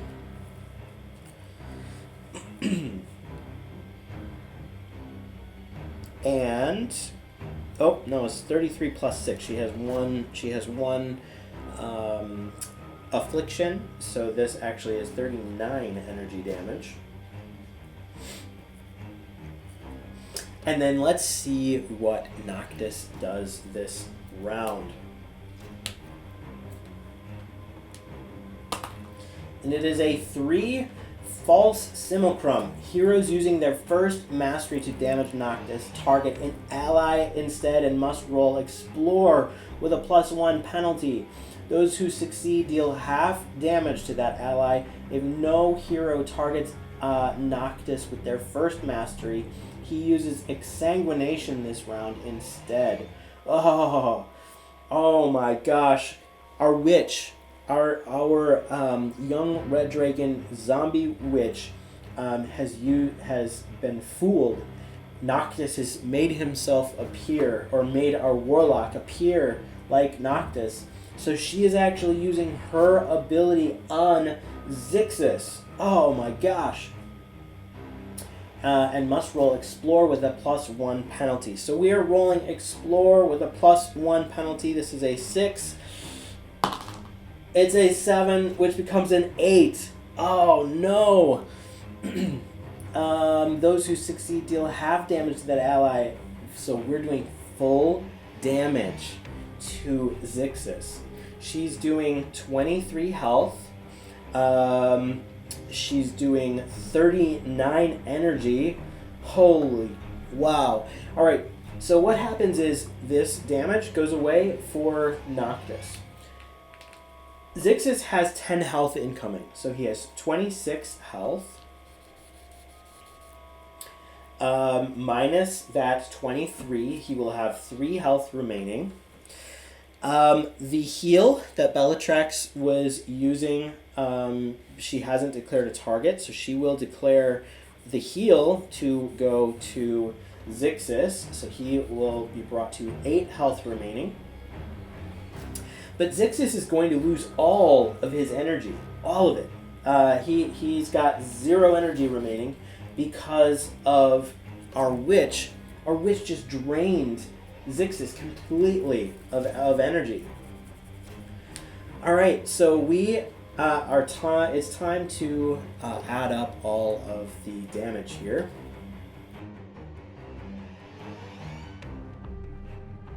All right, having used False Simulacrum, that costs Noctis 15 energy to use. He is left at the end of the first round with 93 health remaining and 78 energy remaining. All right, and we reset for the next round. That was tragic. That was just tragic. Zixis is left with 8 health and 0 energy. And I think what we're going to use is last round. We're going to use the Zixis's Damned ability as well. His Malicious Strikes. Each time you damage an opponent, you may spend 1 health to deal additional energy damage equal to twice your attack rank. So what we're going to do is he's going to spend 1 health, and he's going to deal another 40 energy damage. That's going to go down to 38. He's got 38 energy remaining. All right, so at the beginning of round 2, we have Noctis with 93 health, 38 energy. Let's go ahead and roll for our favorite opponent stuff. So we have 3 damage, 3 health damage from Zixis. We have Belitrax dealing Hex, +5 is 11 health damage. We have Belitrax dealing energy damage equal to 2. It's 1 plus, it's twice whatever you roll. And then we have the block for Belitrax, and that is a 6. Oh my gosh, throwing everything around. A 6 plus 5 is 11. So the block this round for Belitrax is 11. And the heal is 1. We only get a heal of 1 this round. Ugh. So that's not going to be good. Alright, what are we going to do this turn? The Warlock has 0 energy. So he cannot heal. He can't use his Eldritch Siphon to heal. He has to only deal either an attack or a defend. we really should have purchased more healing items in the monastery. Shame on me. Like, if it's gonna come down to this, where I did not get a few extra potions to heal us, that's all right. We're still having fun. I'm having a good time.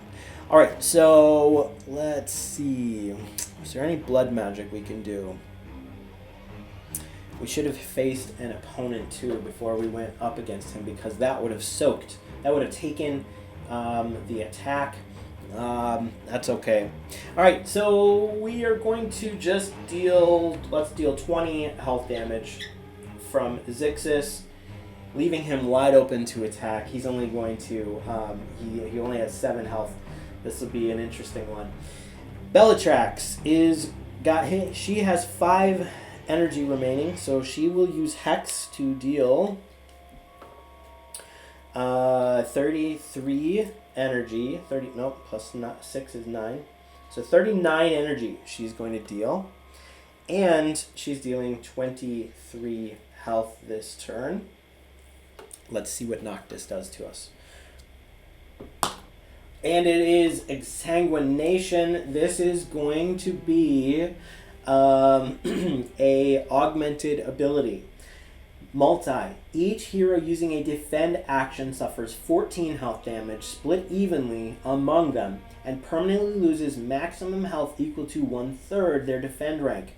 Noctis raises health equal to the target's defend rank. If no hero is defending, this action targets a single target instead. So one of us is going to take this hit. Let's see which one it is. 6 and 2. It's going to be our Warlock. Zixis is taking this hit. Suffers 14 health damage. Permanently loses maximum health equal to 1/3 their defend rank. This is going to kill Zixis just outright. So let's see. This 14 health damage. He has 7. He goes down to -7. That heal is only going to be 1 that our young dragon was able to give him. So he is dead. Now, his current defend is 13, and that means that he had equal to 1/3 their defend rank. So then his total health is going to drop by 3. So he has 14 total health remaining. Now, when you are facing death and your hero has a greater aspect, our hero Zixis has the damned greater aspect. You are dead for good. You can't come back. So our Warlock cannot come back. All right. So that is going to be the end of that. Let's see. Noctis raises health equal to the target's defend rank, so he gains 13 bonus health from that. Okay. Let's calculate out what he has left. Okay, everyone. Here we go. Noctis is left at the end of the second round with 52 health and 0 energy. One of our heroes has completely died. Our other Belitrax is alive and kicking. We have one more round here. Let's see what we can do. Once more, we will go ahead and have Belitrax use his attack to deal 23 damage to Noctis. So we're going to do 23 damage to Noctis, and we will go ahead and roll all that favored opponent stuff as well. So we have a 2 incoming damage. We have a 5 times 2 is 10 for incoming energy damage. We have the block of 1 this turn. Oh, that was less than what we had last turn for sure. And then the heal is going to be 3. So she has a meager, small heal coming in for 3 health. All right, let's see what Noctis does to us this round. And this is a Hex. King takes pawn. One target becomes compelled by Noctis for the remainder of combat. At the beginning of each resolution phase, each compelled hero must roll navigate with a +2 penalty. Those who fail are immediately charmed. And your action is excluded from analyzed secrets this round. So we have Noctis is trying to compel Belitrax. It's going to come down to this. We have to roll a navigate, and if we fail this roll, we are compelled to work for Noctis, and this would be the game over. If we have a 6, this is a success for Belitrax. Belitrax is not compelled by Noctis, and Noctis loses all of that health. He loses 25, leaving him with 27 health remaining. We heal 3, so Belitrax goes up to 23. Actually, it's only half that because she's a zombie, so she only gains, I'll go 2. Actually, it's 1 because it's rounded down. She's at 21 health remaining. All right, so 27 health for Noctis. Can we do it? Can we usher ourselves up from the depths of defeat and take out Noctis? We're going to roll our favorite opponent one more time. We have 5 incoming health damage. We have 8 incoming energy damage. We have a block of hex and another hex and another hex. That's 18 blocks so far. +2, that's 20 block. We get 20 block this turn. That's amazing. And then our heal is 4. So we will have a heal coming in that's worth 2 because the heal is halved for our zombie. Let's see what happens. We're going to use Baneful Curse one more time for 23 health damage. This is enough to defeat Noctis. We'll see if he does anything to mitigate this damage. What does he do this turn? And it's a 4. 4 is Void Pulse. Now this is going to not happen because he does not have the energy to use this ability. This also means that his action defaults to defend at half rank or at half the potency. So let's take a look at Negative Requiem, his defend value. In a last-ditch effort, Noctis tries defending from our young red dragon zombie. Negative Requiem, defend 15. So this is going to be a defend of 7. Noctis uses the power of suggestion to foil your plans. Each hero using their attack ability uses their defend ability instead.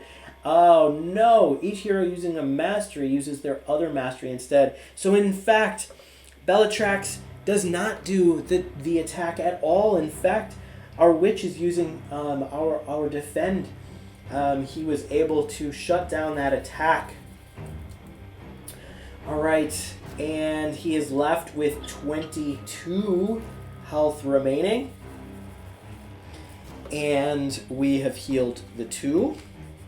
It's really too bad that he didn't attack us. We had that huge amount of block. Oh, that would have been wonderful. All right, next round. Next round. We have 23 health left. We have 4 energy. Noctis has 22 health left and 0 energy. All right, let's roll for our favorite opponent stuff. Health damage is a hex. Is 8 damage coming in for health damage. For energy damage, we have a hex and 5, so that's 11, so that's 22 energy damage coming in. We have our block, which is worth 4, and our heal, which is only worth 1. All right, we're going to use our attack to deal 23 damage to Noctis. Once again, if we can get this attack through, we will defeat the Bloodlord. What's going to happen? We roll a 3, false simulacrum. Now, he doesn't have the energy to use this power, so instead we see exsanguination is used. Now, this means he's not actually defending, and Noctis is going to die this turn. Exsanguination, each hero using a defend action suffers 14 health damage, and Noctis, oh, he's raising some health.